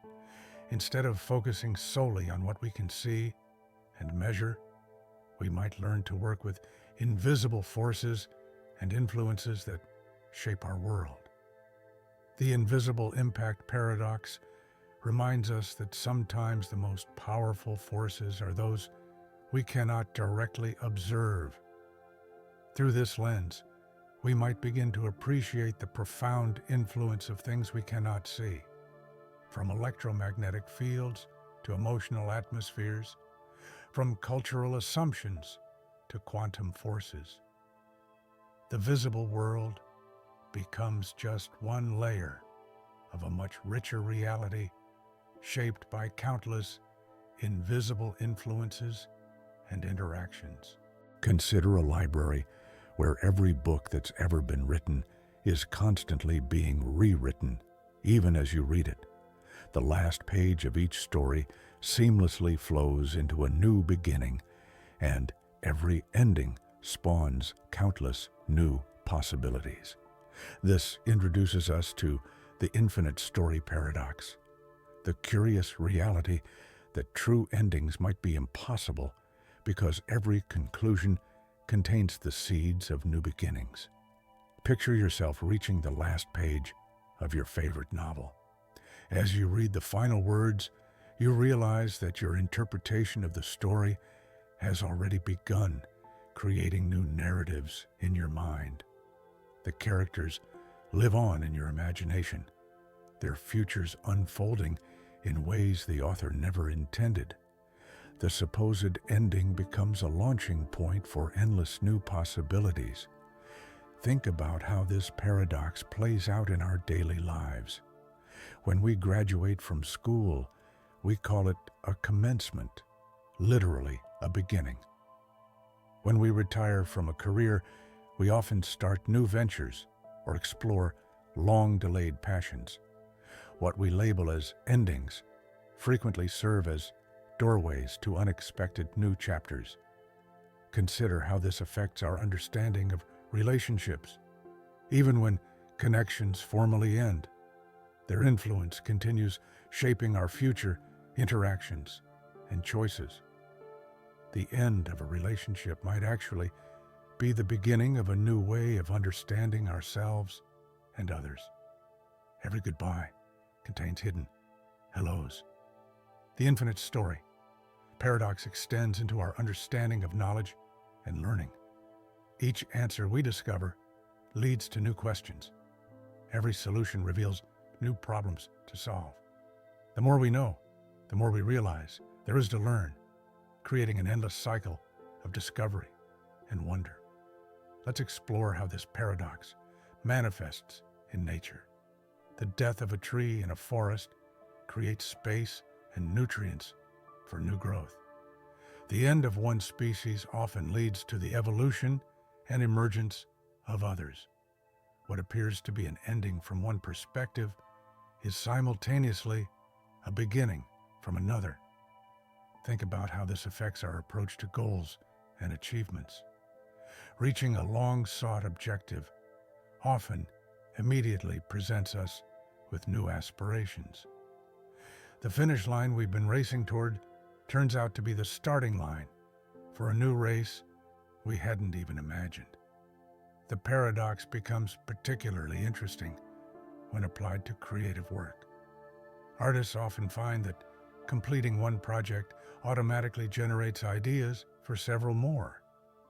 The process of finishing something sparks new inspiration, making it impossible to truly conclude the creative journey. Consider how this paradox influences our experience of time. Each moment is simultaneously an ending and a beginning. The death of one instant is the birth of the next. Our attempts to segment time into distinct periods may be artificial, as every ending flows seamlessly into new beginnings. This brings us to another dimension of the infinite story paradox, its implications for personal transformation. What we view as the end of one version of ourselves is invariably the emergence of another. Personal endings become portals to new forms of being. The paradox also challenges our cultural obsession with closure and finality. Perhaps the desire for neat, definitive endings is at odds with the cyclical, continuous nature of existence. True endings might be as impossible as stepping in the same river twice. Consider how this affects our approach to problem solving and innovation. Solutions to problems often create new challenges, which in turn drive further innovation. The end of one technological era becomes the beginning of another in an endless cycle of development and discovery. Perhaps the wisdom lies in recognizing that endings and beginnings are not opposite states, but different aspects of the same continuous process. The infinite story paradox suggests that life isn't a series of distinct chapters, but an ongoing narrative where every ending contains new beginnings. As we contemplate this paradox, we might discover that accepting the impossibility of true endings could transform how we experience transitions and changes. Maybe instead of seeking closure, we could learn to appreciate the continuous flow of experience, where endings and beginnings dance in eternal partnership. This understanding could revolutionize how we approach life's transitions. Instead of fearing endings or clinging to closure, we might learn to see every conclusion as pregnant with new possibilities. The infinite story paradox reminds us that every ending is just another beginning in disguise. Through this lens, even death becomes not an absolute ending, but a transformation, a change in form that contributes to the ongoing story of existence. The paradox invites us to embrace the continuous nature of reality, where nothing truly ends, but simply changes form. Have you ever noticed that the more ways we have to connect, the more disconnected we sometimes feel? Picture a cafe where every person sits alone, surrounded by devices that could connect them to anyone in the world, yet barely aware of the humans sitting next to them. This introduces us to the connection paradox, how our increasing ability to connect might actually be driving us further apart. Imagine a room filled with people, each wearing advanced virtual reality headsets that allow them to interact with others anywhere on the planet. They can share experiences, emotions, and ideas across vast distances, yet they remain physically isolated, unable to see the real smiles or feel the actual touch of those around them. The technology that promises to bring us closer might be creating new forms of distance. Consider how this paradox manifests in social media. We can instantly share our thoughts with thousands of followers, yet these broadcasts often feel less meaningful than a single, genuine conversation. We collect hundreds of friends online, but the definition of friendship itself seems to become increasingly shallow. Think about how this affects our experience of presence. We can be physically present in one place while our minds are connected to dozens of other locations through our devices. This split attention creates a new kind of absence. We're everywhere and nowhere simultaneously, fully present nowhere. The connection paradox extends into our professional lives. Remote work allows us to collaborate with colleagues worldwide, yet many report feeling more isolated than ever. The very tools that enable global connection might be reducing the depth and quality of our professional relationships. Let's explore how this paradox influences our intimate relationships. Couples sitting together might each be engaged in separate digital conversations, physically close but emotionally distant. The ability to stay constantly connected to others can paradoxically create barriers between those physically present. Think about how this affects our sense of community. We can join online groups based on any interest or identity, yet traditional local communities continue to decline. The easier it becomes to find like-minded people anywhere in the world, the harder it might become to connect with our actual neighbors. The paradox becomes particularly fascinating when we consider language and communication. We have more sophisticated tools for expression than ever before: emojis, GIFs, instant messages. Yet many people report feeling increasingly misunderstood. The multiplication of communication channels might be diluting the quality of our exchanges. Consider how this paradox shapes our relationship with information.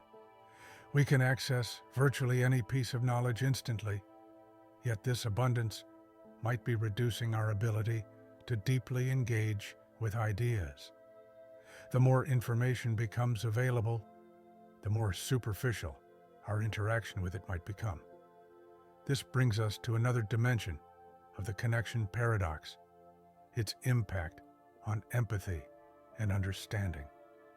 While we can now witness events and experiences from around the world, this constant exposure might be leading to compassion, fatigue, rather than deeper connection with others' experiences.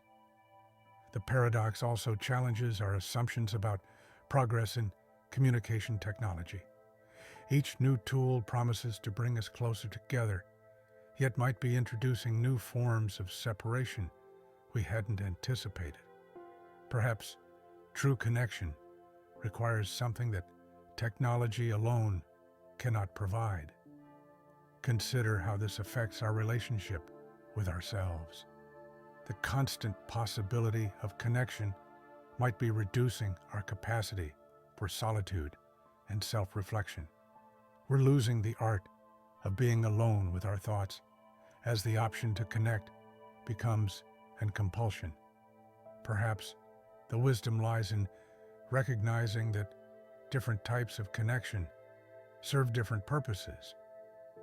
The connection paradox suggests that increasing our capacity for one type of connection might inadvertently diminish our ability to experience others. As we contemplate this paradox, we might discover that meaningful connection requires more than just the ability to transmit information or share virtual spaces. Maybe true connection involves elements that can't be replicated digitally: presence, vulnerability, shared physical experience.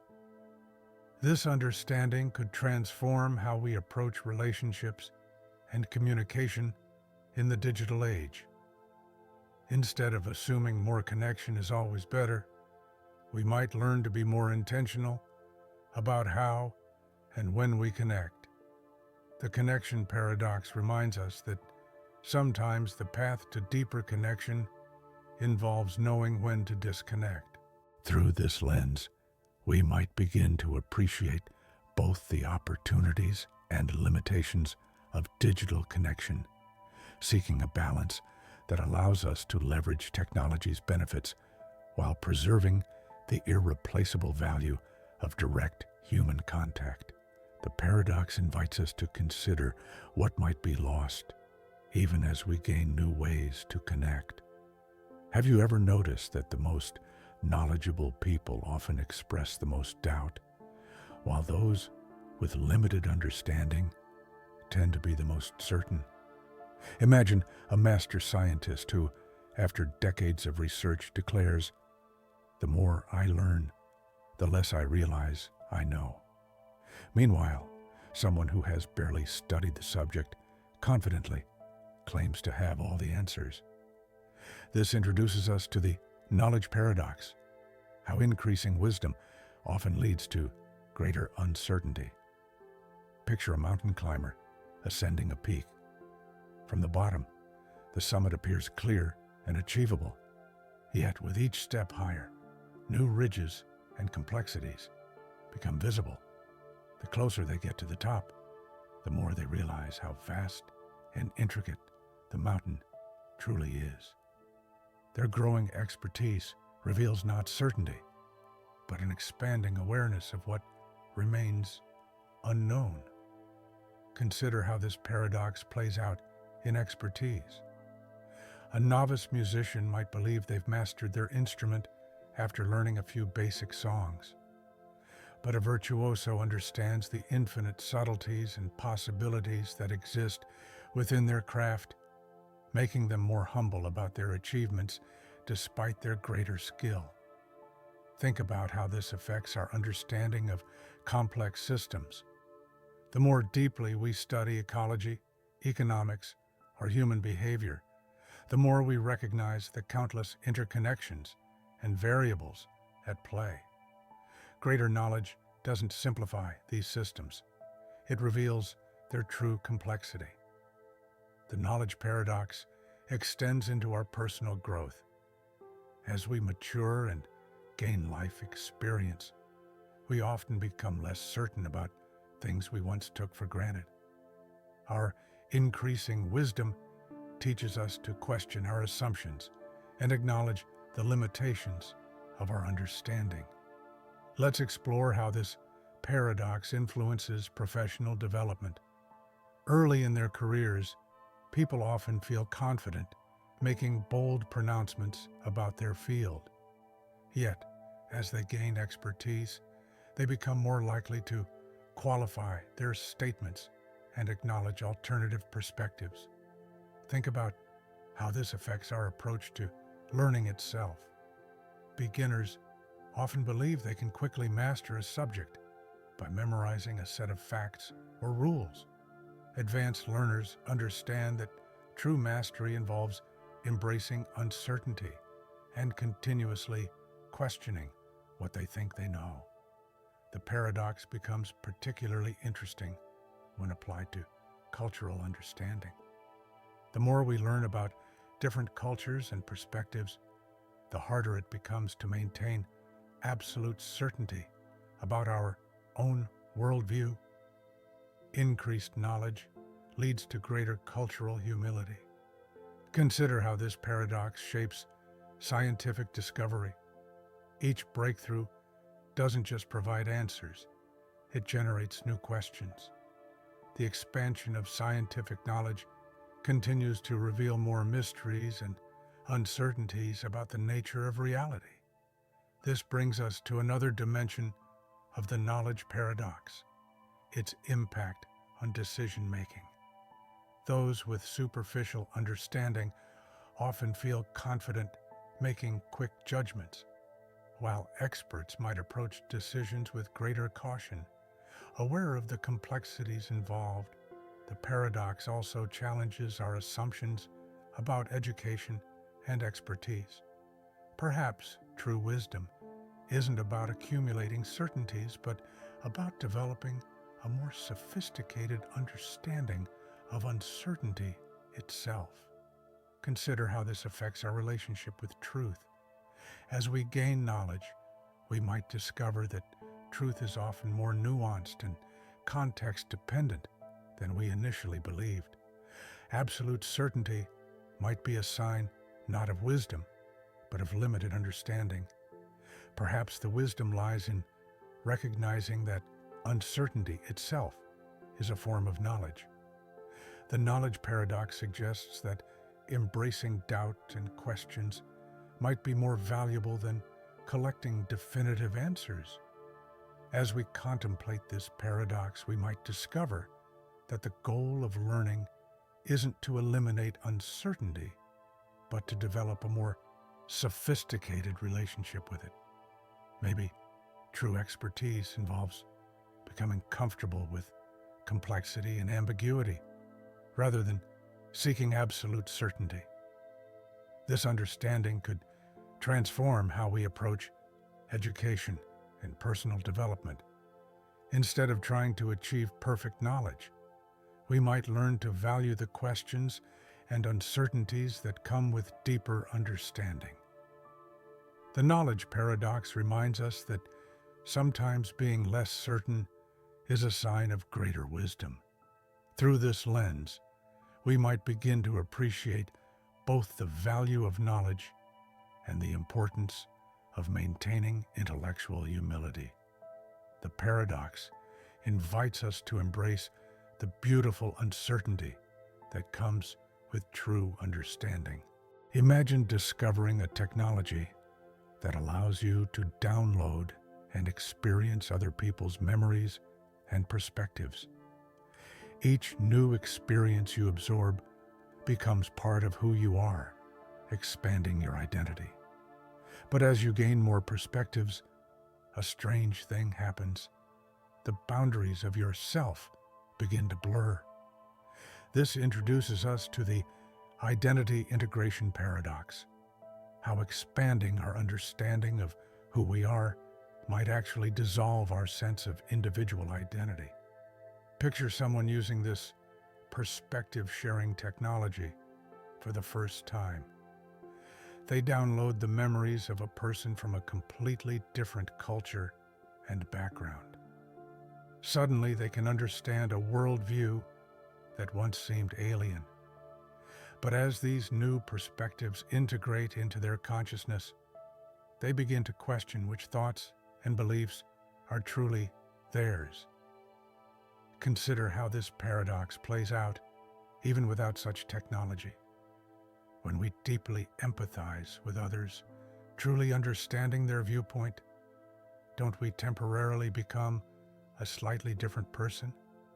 Each new perspective we genuinely understand changes who we are, yet we still maintain the illusion of a constant self.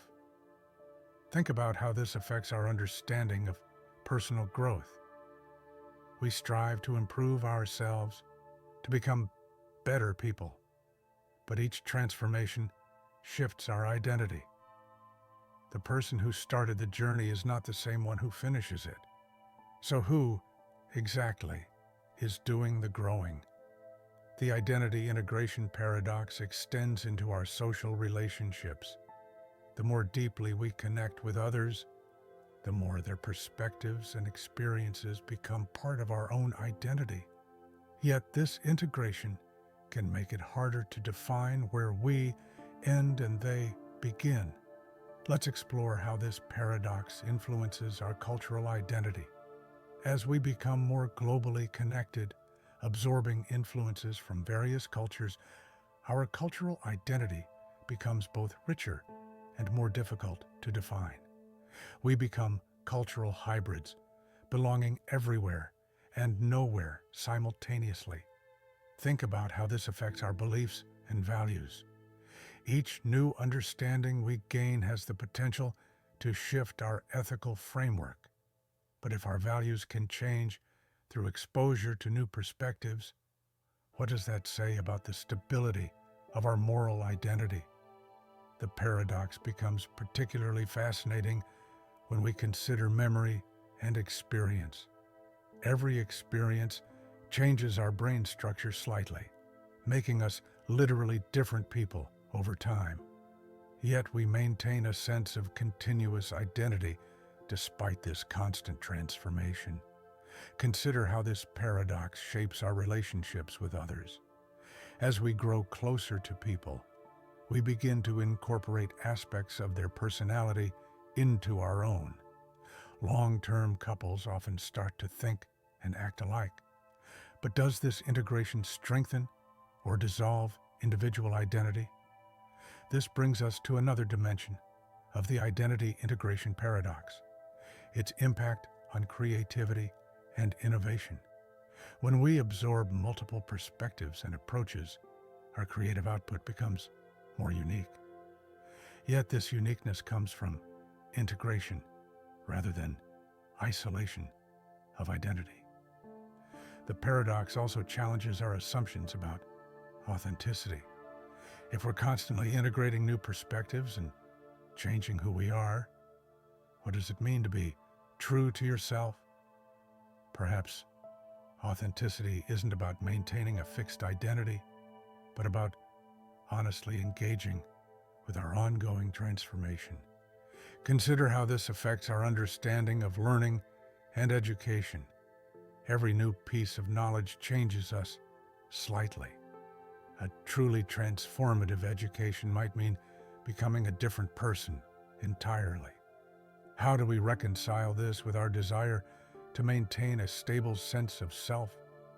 Perhaps the wisdom lies in recognizing that identity isn't a fixed point, but a dynamic process. The identity integration paradox suggests that our self might be more like a river than a rock, constantly flowing and changing while maintaining a recognizable form. As we contemplate this paradox, we might discover that the quest for a stable, unchanging identity is both impossible and undesirable. Maybe true self-understanding comes from embracing our capacity for transformation, rather than trying to maintain a fixed sense of self. This understanding could transform how we approach personal development and relationships.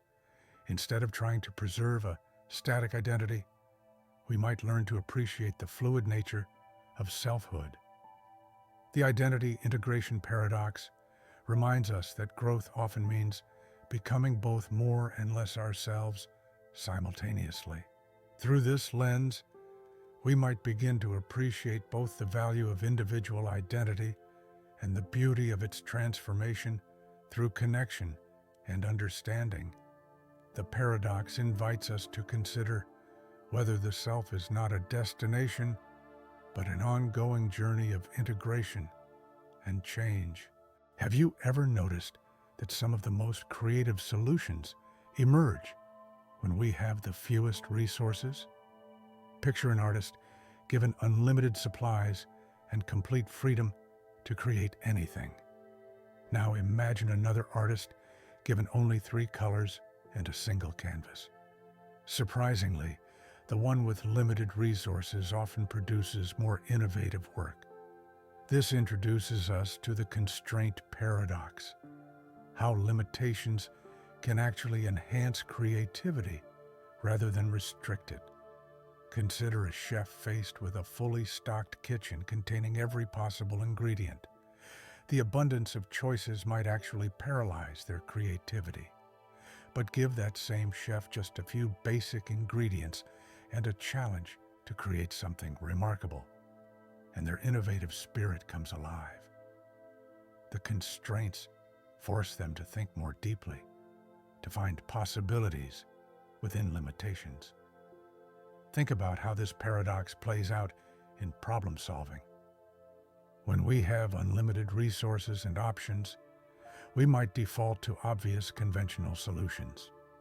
But when faced with constraints, our minds are forced to explore unusual pathways and discover novel approaches we wouldn't otherwise consider. The constraint paradox extends into artistic expression. Throughout history, many revolutionary art movements emerged from periods of limitation, whether economic, political, or technical. These constraints didn't stifle creativity.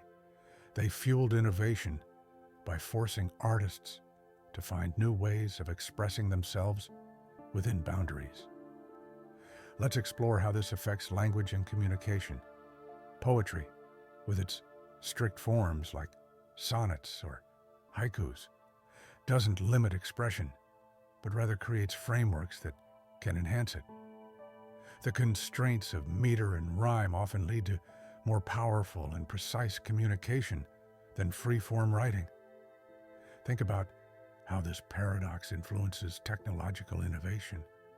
Some of the most significant breakthroughs came not from having unlimited resources, but from having to work within strict limitations. Space exploration, for instance, has generated countless innovations precisely because of the severe constraints involved. The paradox becomes particularly interesting when applied to personal growth. Often, it's not abundance, but scarcity that drives us to develop new skills and capabilities. The constraints we face in life, whether financial, physical, or temporal, can become catalysts for personal development. Consider how this affects business and entrepreneurship. Startups with limited budgets often innovate more effectively than well-funded corporations.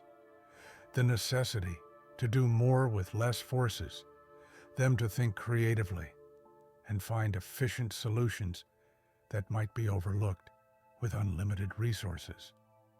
This brings us to another dimension of the constraint paradox, its impact on decision-making. When faced with too many options, we often experience decision paralysis. But when our choices are limited, we can focus our energy on making the most of what's available. The paradox also challenges our assumptions about freedom and creativity. Perhaps complete freedom isn't as conducive to innovation as we might think.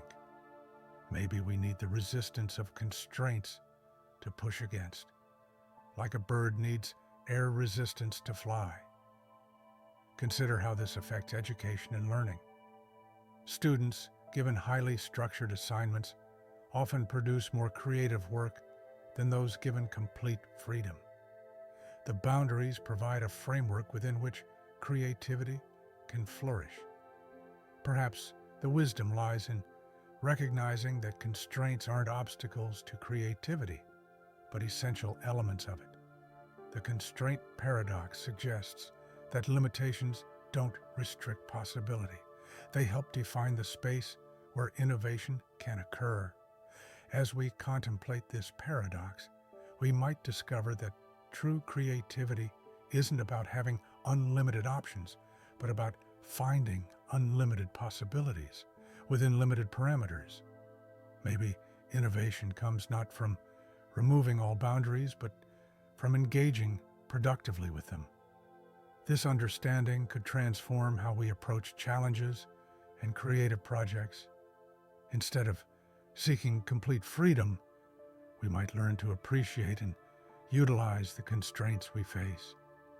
The constraint paradox reminds us that limitations can be the very thing that sets our creativity free. Through this lens, we might begin to see constraints not as barriers, but as creative catalysts. The paradox invites us to reconsider our relationship with limitations, recognizing them as potential sources of inspiration rather than obstacles to overcome.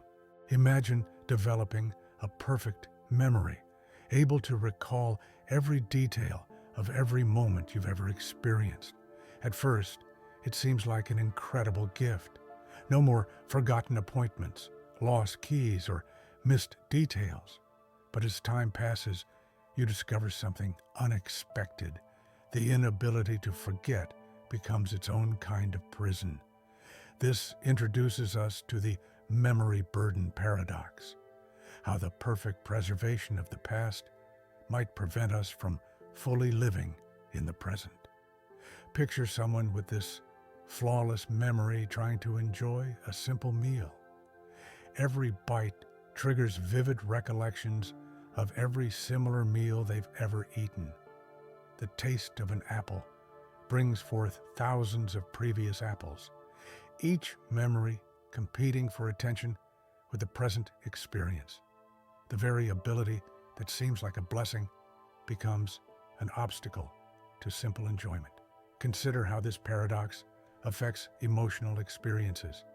Every joy becomes tangled with the memory of past joys. Every sadness carries the weight of all previous sorrows. The inability to selectively forget prevents the natural healing that comes from time's gentle erosion of painful memories, while also diluting the freshness of new pleasures.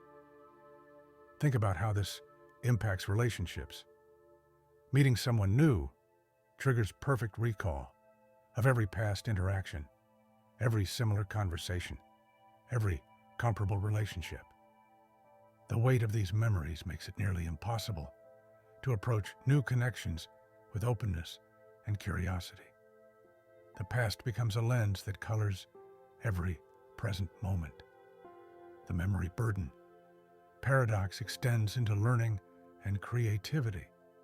While perfect recall might seem advantageous for acquiring knowledge, it could actually hinder the creative connections and fresh perspectives that come from imperfect memory. Innovation often requires a certain forgetting of established patterns. Let's explore how this affects decision-making. With perfect memory of every past choice and its consequences, each decision becomes paralyzingly complex. The ability to recall every similar situation in perfect detail might actually prevent us from making intuitive choices based on present circumstances. Think about how this paradox influences personal growth.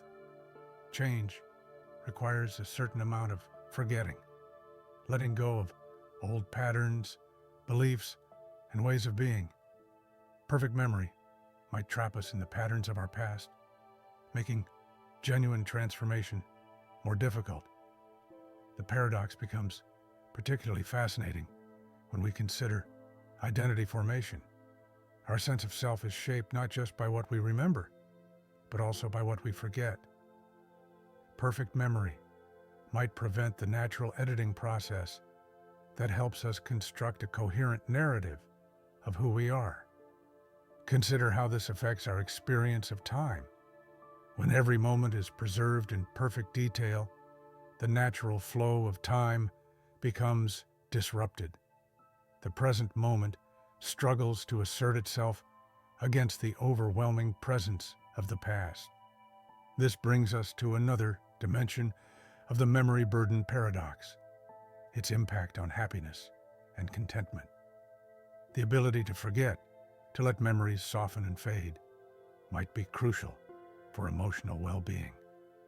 Perfect memory could prevent the natural healing and adaptation that comes with time.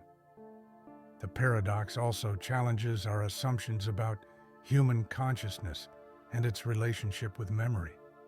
Perhaps our imperfect memory isn't a flaw, but a feature, a necessary filter that allows us to function effectively in the present moment. Consider how this affects our understanding of wisdom. True wisdom might not come from perfect recall of past experiences, but from the distillation of experience that occurs through the natural processes of remembering and forgetting. Perhaps the wisdom lies in recognizing that forgetting is as important as remembering. The memory burden paradox suggests that selective forgetting might be essential for healthy psychological functioning and personal growth. As we contemplate this paradox, we might discover that our imperfect memory system, with its tendency to fade and transform memories over time, serves an important purpose. Maybe the ability to forget is as crucial as the ability to remember. This understanding could transform how we think about memory enhancement and cognitive improvement. Instead of seeking perfect recall, we might learn to appreciate the sophisticated balance of remembering and forgetting that our minds naturally maintain.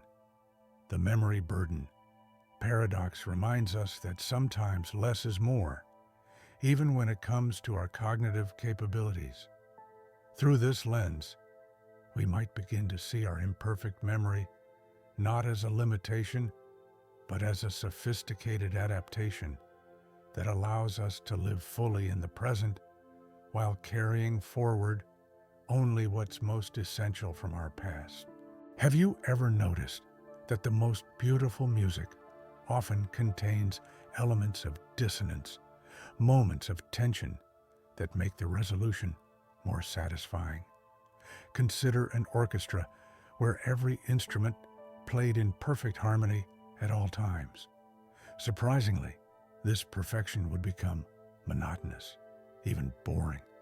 This introduces us to the harmony paradox, how perfect agreement might actually create a form of discord. Picture a world where everyone agreed on everything. No debates, no different perspectives, no challenging viewpoints.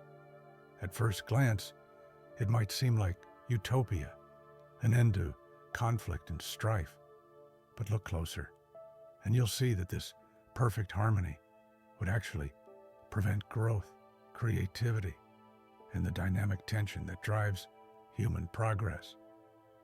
Think about how this paradox plays out in nature. An ecosystem doesn't thrive through perfect balance, but through the constant interplay of competing forces.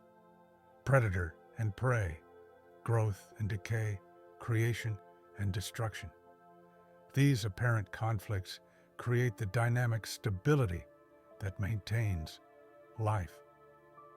Consider how this affects human relationships.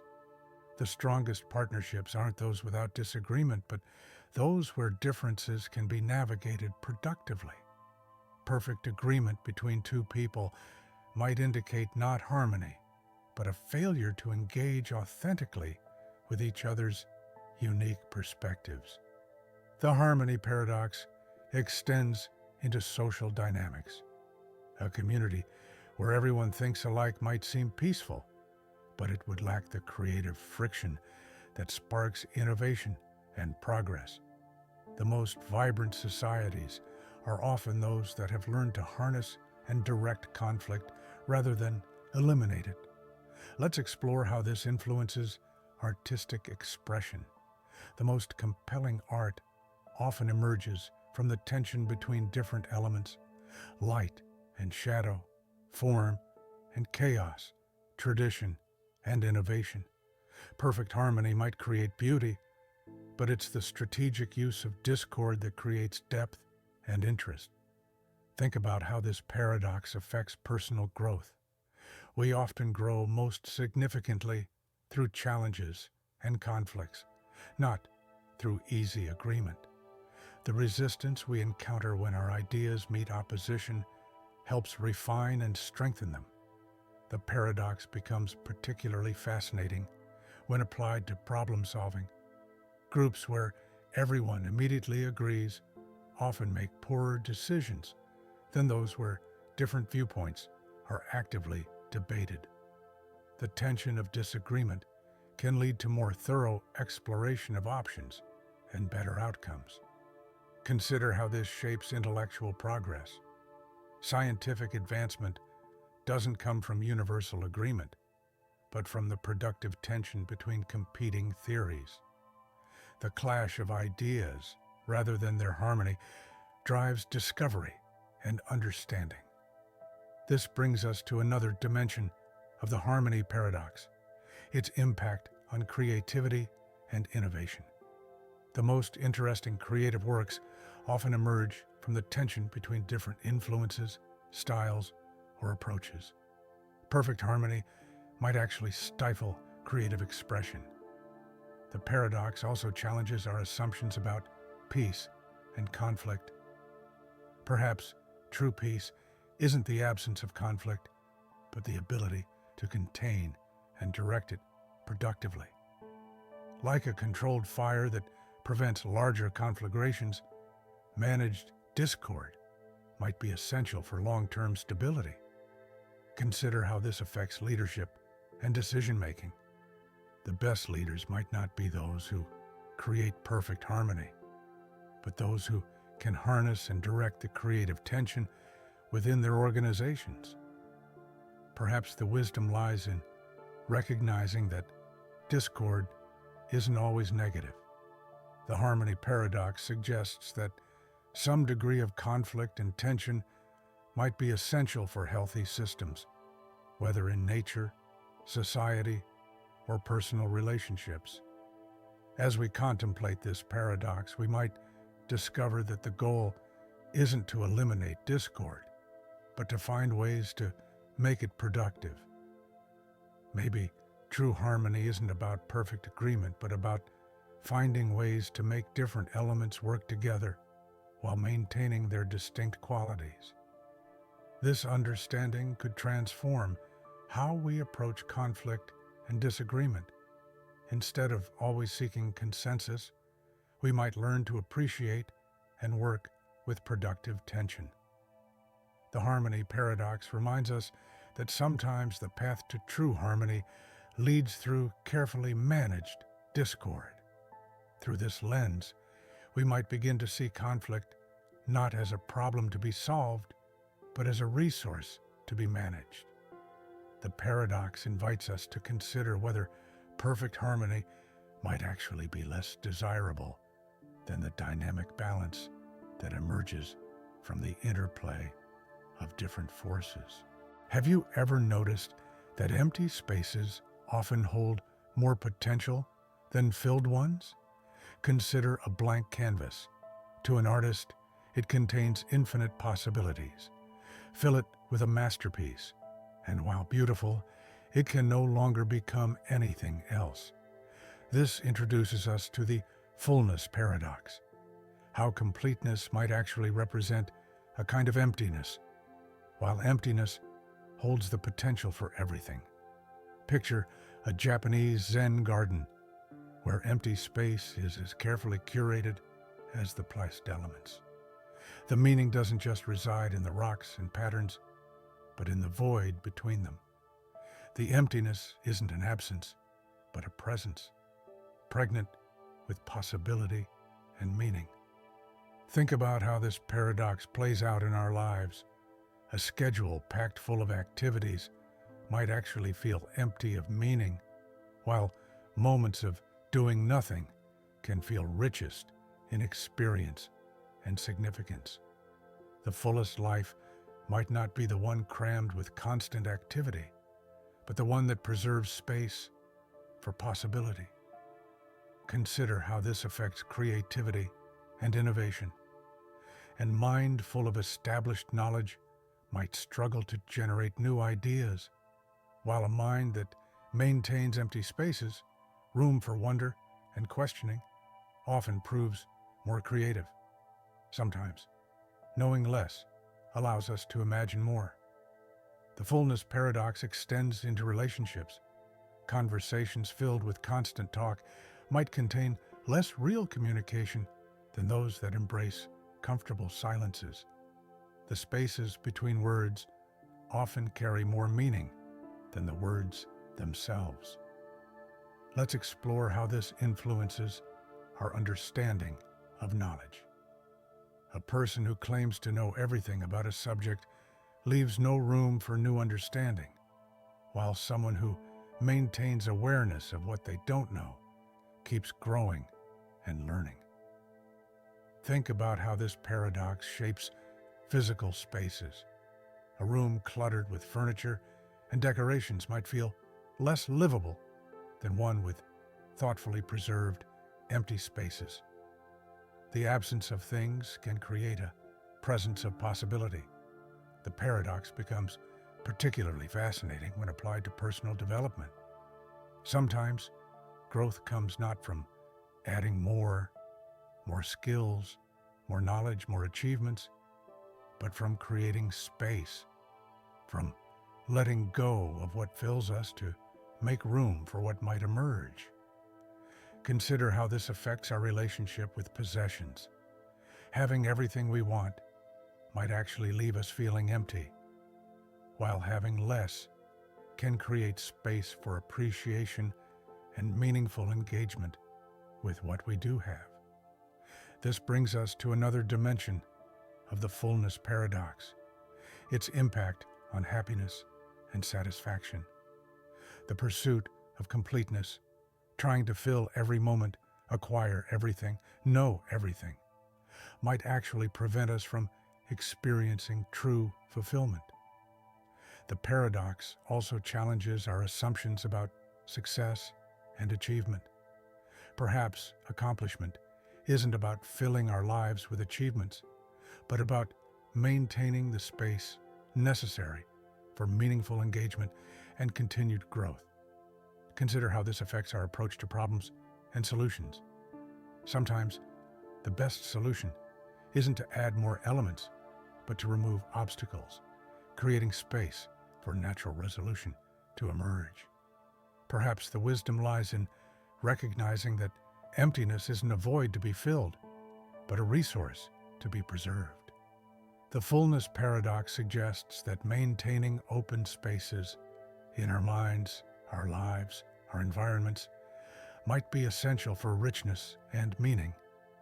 As we contemplate this paradox, we might discover that true fullness isn't about accumulation, but about maintaining the right balance between presence and possibility. Maybe the most complete life is one that preserves empty spaces for growth, creativity, and wonder. This understanding could transform how we approach our lives and environments. Instead of always trying to fill empty spaces, we might learn to appreciate and cultivate them. The fullness paradox reminds us that sometimes having less creates room for more. Through this lens, we might begin to see emptiness not as an absence to be remedied, but as a presence to be valued. The paradox invites us to consider whether our drive to fill all empty spaces might actually be preventing us from experiencing true fullness. Consider a moment when you're dreaming so vividly that you're absolutely certain you're awake. Then you actually wake up, only to wonder, are you truly awake now? Or is this just another layer of dreaming? This introduces us to the reality paradox, the puzzling question of how we can be certain about anything we perceive, when our very perception might be part of an illusion. Imagine a person in a perfect virtual reality simulation. Everything they experience feels completely real. The touch of wind on their skin, the taste of food, the emotions they feel. If the simulation were perfect, how could they ever know they're in one? More importantly, how can any of us be certain we're not in such a simulation right now? Think about how this paradox affects our daily experiences. When you remember something vividly, how can you be sure it happened exactly as you recall? Our memories feel real, yet studies show they change slightly each time we access them, like a story being rewritten with each telling. Consider how this plays out in our understanding of consciousness. We feel certain about our own awareness, yet we can't directly experience anyone else's consciousness to verify they experience reality the same way we do. The only reality we can truly know is our own subjective experience.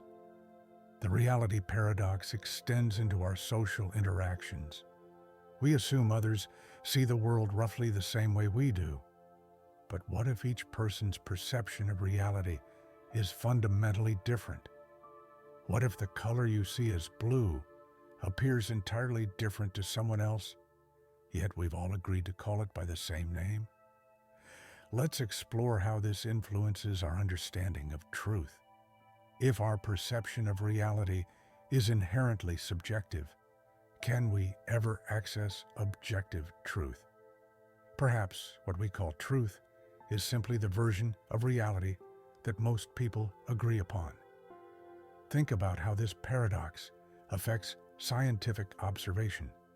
Even our most sophisticated measuring instruments are ultimately interpreted through human perception. How can we be certain about any observation when the act of observing might influence what we're trying to observe? The paradox becomes particularly fascinating when applied to identity. If our perception of reality is subjective and constantly changing, who exactly is doing the perceiving? Is our sense of self just another construct of our perception? Consider how this shapes our relationship with technology. As virtual and augmented reality become more sophisticated, the line between real and artificial experiences grows increasingly blurry. If an experience feels real and creates real emotions and memories, does it matter whether it's actually real? This brings us to another dimension of the reality paradox, its impact on decision-making. If we can't be entirely certain about our perception of reality, how can we make confident decisions about anything? Perhaps certainty itself is an illusion. The paradox also challenges our assumptions about shared experience. When two people witness the same event, they often remember it differently. Which version is real? Or are both versions equally valid representations of reality? Consider how this affects our understanding of history and documentation. Even when we have photographs, videos, and written records, these are still filtered through perception, both in their creation and in our interpretation of them. Perhaps the wisdom lies in recognizing that absolute certainty about reality might be impossible. The reality paradox suggests that instead of seeking definitive proof of what's real, we might need to learn to navigate multiple possible versions of reality.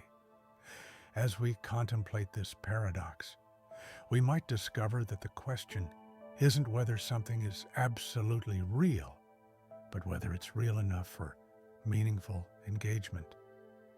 Maybe what matters isn't the objective reality of our experiences, but how we choose to interpret and act upon them. This understanding could transform how we approach our perceptions and experiences. Instead of struggling to determine what's definitively real, we might learn to appreciate the subjective nature of experience while still engaging meaningfully with the world around us. Through this lens, we might begin to see uncertainty about reality not as a problem to be solved, but as an inherent aspect of consciousness that adds depth and mystery to our existence. 25.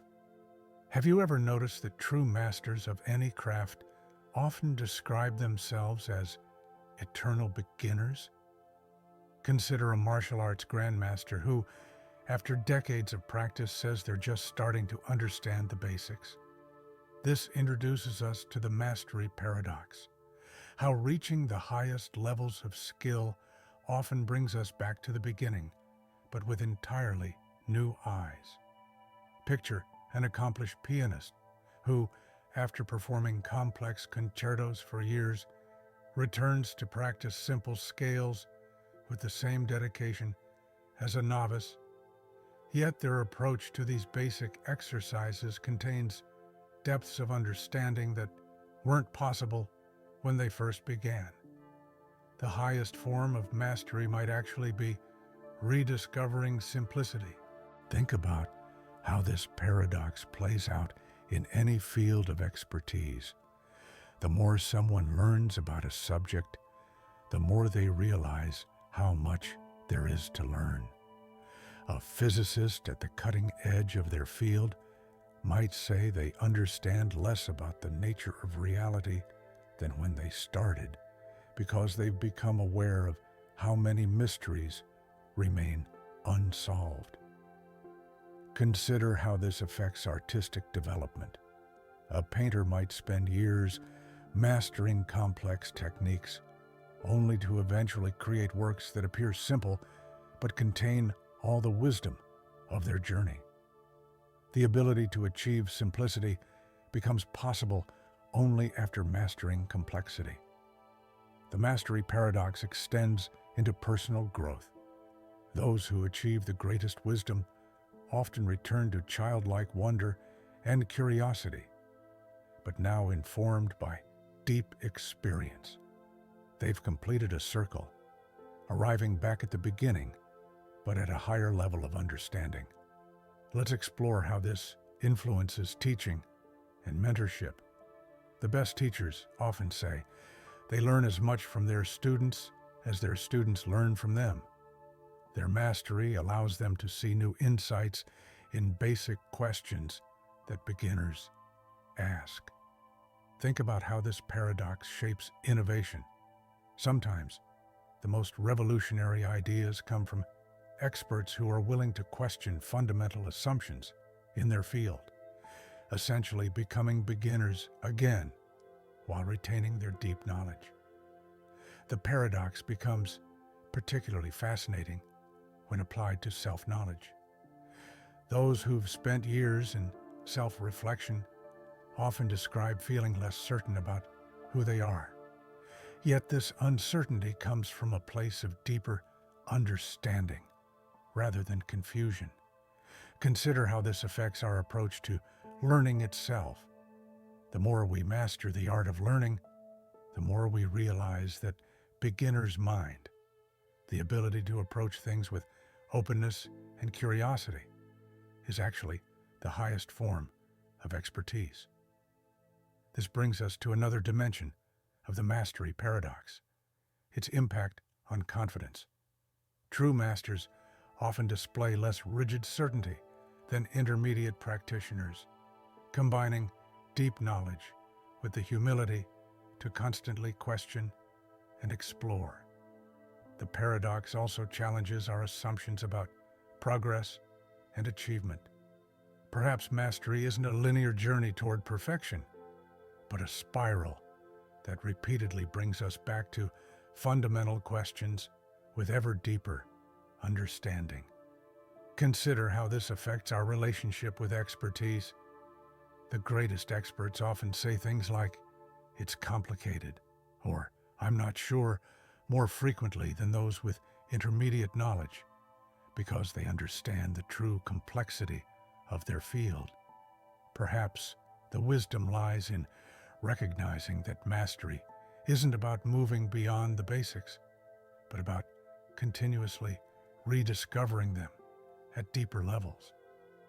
The mastery paradox suggests that true expertise might be more about how we approach learning than what we know.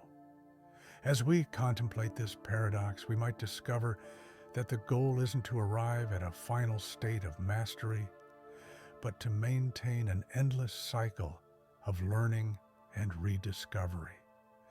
Maybe the master is simply someone who has learned how to be an excellent beginner This understanding could transform how we approach skill development and learning. Instead of trying to move beyond basics, we might learn to continually return to them with new perspectives. The mastery paradox reminds us that sometimes the highest achievement is returning to the beginning with deeper understanding. Through this lens, we might begin to see mastery not as a destination, but as a way of approaching learning itself. The paradox invites us to consider whether true expertise might be more about maintaining curiosity than achieving certainty. Have you ever noticed that some people seem most connected to humanity when they're completely alone? Consider a writer in a remote cabin, composing stories that will touch millions of hearts, or a monk in solitary meditation, sending out thoughts of compassion to all beings. This introduces us to the solitude's reach paradox, how being physically alone can sometimes create the deepest connections with others. Picture a solo hiker reaching a mountain summit at sunrise. In that moment of complete solitude, they might feel more connected to the human experience than ever before. The very absence of others creates space for a profound sense of belonging to something larger than themselves. Think about how this paradox plays out in creative pursuits. Many artists, writers, and musicians need solitude to create work that will ultimately forge powerful connections with others. Their temporary disconnection from society enables them to tap into universal human experiences and emotions. Consider how this affects our understanding of relationships.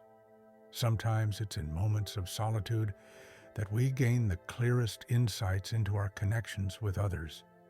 The space to reflect alone can deepen our appreciation for and understanding of our relationships. The solitude's reach paradox extends into personal development. Often, it's into periods of isolation that we develop the self-awareness and emotional stability that later enable us to form stronger connections with others. Being comfortable alone becomes the foundation for meaningful togetherness. Let's explore how this influences spiritual and philosophical insight. Many of history's greatest insights about human connection and community came from individuals who spent significant time in solitude. Their separation from society gave them perspective on what truly connects us. Think about how this paradox shapes our digital age. Someone might disconnect completely from social media, only to discover more authentic ways of connecting with others.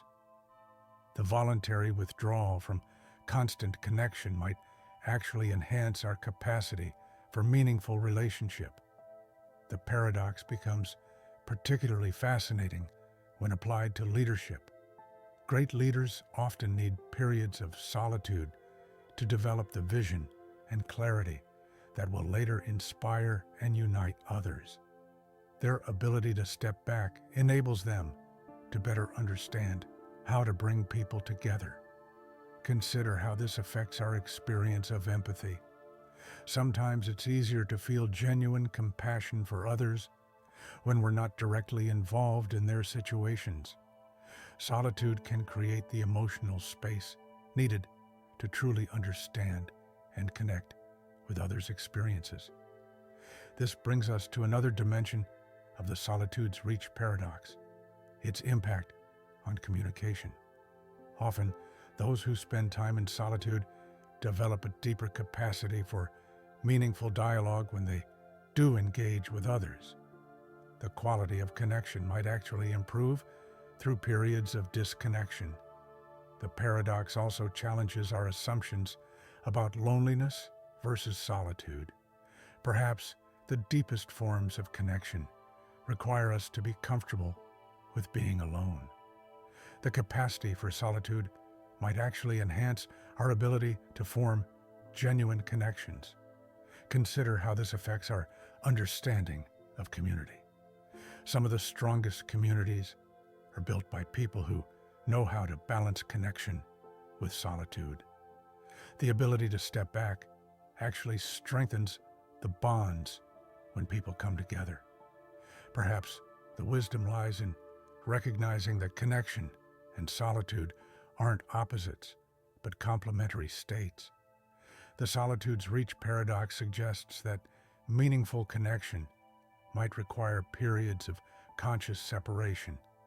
As we contemplate this paradox, we might discover that the richest forms of human connection emerge from a healthy relationship with solitude.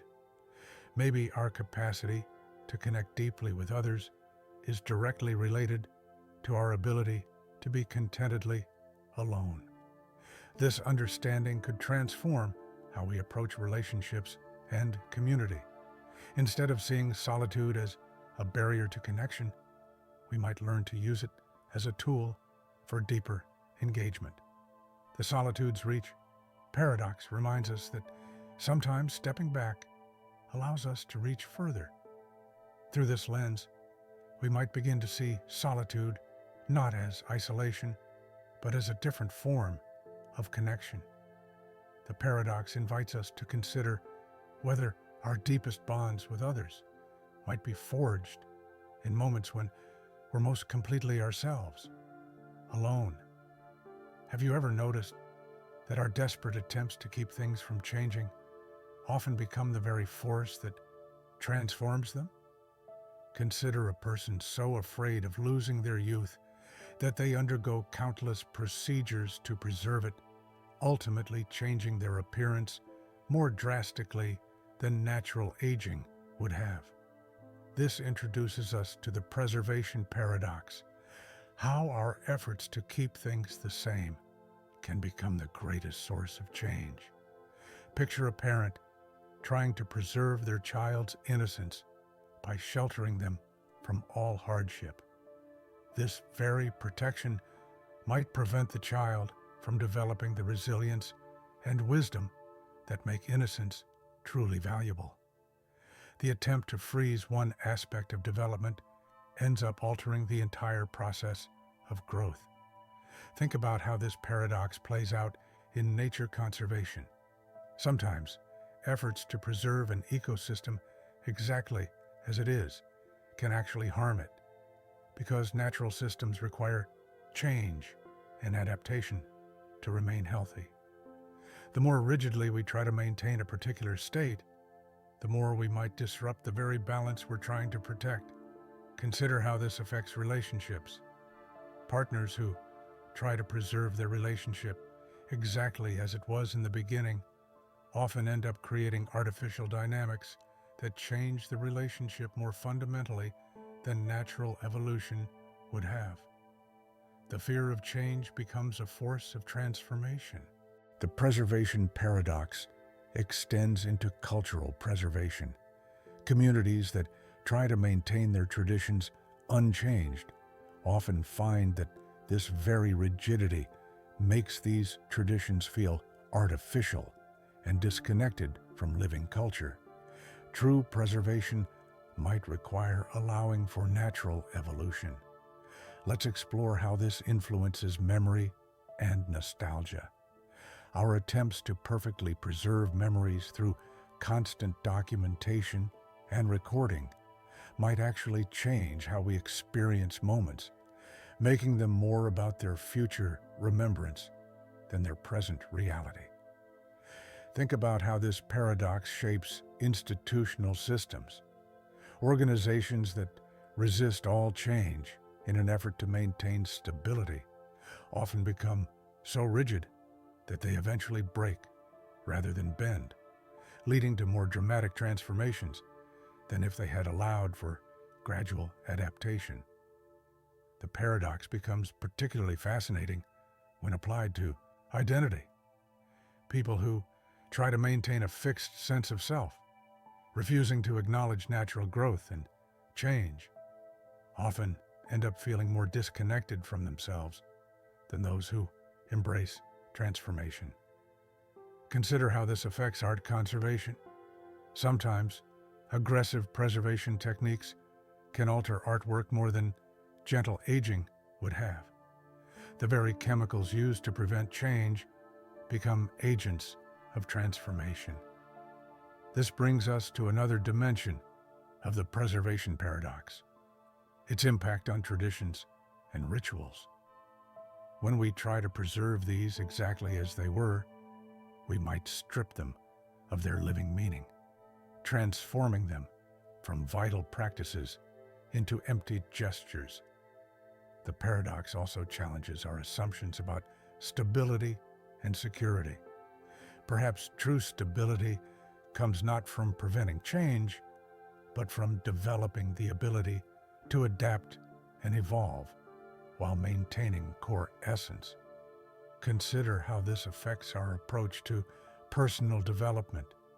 The more we try to hold on to who we are, the less authentic we might become. True authenticity might require allowing ourselves to change and grow. Perhaps the wisdom lies in recognizing that preservation isn't about preventing change, but about guiding it. The preservation paradox suggests that sustainable preservation might require us to embrace transformation rather than resist it. As we contemplate this paradox, we might discover that the best way to preserve what's valuable isn't to freeze it in time, but to allow it to evolve while maintaining its essential nature. Maybe true preservation is more about maintaining vitality than preventing change. This understanding could transform how we approach conservation, relationships, and personal growth. Instead of trying to keep things exactly as they are, we might learn to preserve what's essential while allowing for natural evolution. The preservation paradox reminds us that sometimes the best way to keep something is to let it change. Through this lens, we might begin to see change not as a threat to preservation, but as an essential part of it. The paradox invites us to consider whether our efforts to maintain permanence might actually be preventing the very things we value from truly enduring. Have you ever noticed that the most successful people often feel the least successful? Consider someone who has achieved everything they once dreamed of, only to feel more uncertain about their accomplishments than ever before. This introduces us to the achievement paradox, how reaching our goals can sometimes leave us feeling further from fulfillment than when we started. Picture a mountain climber who has conquered the world's highest peaks. Instead of feeling complete satisfaction, they find themselves more acutely aware of all the mountains they haven't climbed, all the challenges they haven't faced. Each achievement, rather than bringing contentment, opens their eyes to new horizons of possibility. Think about how this paradox plays out in professional success. Someone might work tirelessly to reach the top of their field, only to discover that success feels different than they imagined. The view from the summit reveals not completion, but endless new peaks to climb.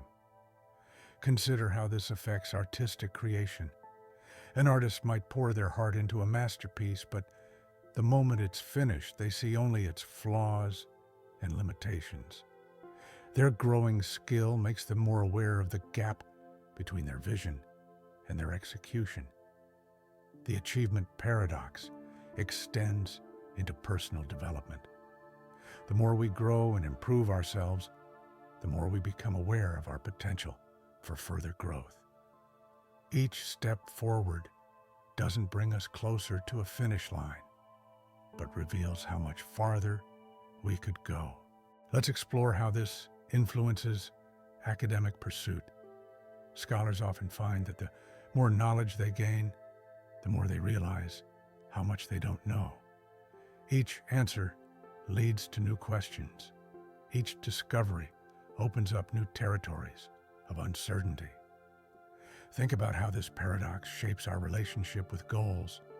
Achieving a long-sought objective might bring momentary satisfaction, but it often quickly transforms into a stepping stone rather than a destination. The finish line keeps moving as we approach it. The paradox becomes particularly fascinating when applied to wealth and material success. People who achieve financial abundance often find themselves more concerned about money than ever before, more aware of what they could lose rather than satisfied with what they've gained. Consider how this affects our understanding of expertise. True experts often feel less certain about their knowledge than beginners because they're more aware of the complexity and nuance in their field. Greater achievement can lead to greater humility. This brings us to another dimension of the achievement paradox, its impact on happiness and satisfaction. The very pursuit of achievement as a path to happiness might prevent us from experiencing the contentment we seek. The paradox also challenges our assumptions about success and fulfillment. Perhaps achievement itself isn't what brings satisfaction, but rather our relationship with the process of striving and growing. Consider how this affects our approach to life planning. Setting and reaching goals might be less about arriving at a final destination and more about creating meaningful direction for our journey. Perhaps the wisdom lies in recognizing that achievement isn't an endpoint, but a perspective on the journey. The achievement paradox suggests that true fulfillment might come not from reaching goals, but from engaging meaningfully with the process of growth and development. As we contemplate this paradox, we might discover that the value of achievement lies not in the accomplishment itself, but in how it transforms our understanding of what's possible. Maybe success is less about arriving somewhere and more about expanding our vision of where we might go. This understanding could transform how we approach goals and aspirations. Instead of seeking completion or finality, we might learn to appreciate how each achievement opens new doors of possibility. The achievement paradox reminds us that sometimes reaching our goals is just the beginning. Through this lens, we might begin to see achievement not as a destination, but as a tool for growth and discovery. The paradox invites us to consider whether the true purpose of success might be to show us new horizons rather than to provide final satisfaction. Have you ever noticed that the moment we try to conclude something definitively, new questions and possibilities emerge? Consider reaching the last page of a profound book, only to find that the ending makes you want to read it again from the beginning with new understanding. This introduces us to the finale paradox, how true endings often become new beginnings, and how completion can be the start of deeper exploration. Picture someone finishing a lifelong quest for answers, only to discover that their hard-won wisdom has transformed their original questions into even more intriguing mysteries. The answers they found matter less than how the search has changed their way of seeing and questioning. Think about how this paradox plays out in learning. A student completes years of formal education, receives their final degree, only to realize that their education hasn't ended, but rather has given them the tools to become a true, lifelong learner. The end of schooling becomes the beginning of real learning. Consider how this affects our understanding of life stories. When we try to wrap up our experiences into neat conclusions, we often find that each ending point is actually a pivot into new territory. The very act of concluding opens up new pathways for exploration. The finale paradox extends into our relationship with knowledge itself. The more conclusively we try to understand something, the more we uncover new layers of mystery and wonder. Each answer we find doesn't close the book, but adds new chapters to explore. Let's explore how this influences our perception of time and experience. The moment we try to capture and conclude an experience, we're already beginning to transform it through memory and reflection. The end of the experience becomes the beginning of its meaning. Think about how this paradox shapes our understanding of wisdom. Often, arriving at what we think is a final insight reveals that wisdom isn't about reaching conclusions, but about developing a deeper relationship with mystery and uncertainty. The paradox becomes particularly fascinating when applied to personal transformation. Just when we think we've completed a journey of change, we realize that this completion has prepared us for an even more profound journey we couldn't have imagined before. Consider how this affects creative work. Artists often find that finishing one piece doesn't bring closure, but rather opens up new artistic territories to explore. The completion of each work becomes the seed of future creations. This brings us to another dimension of the finale paradox, its impact on how we view accomplishment and closure.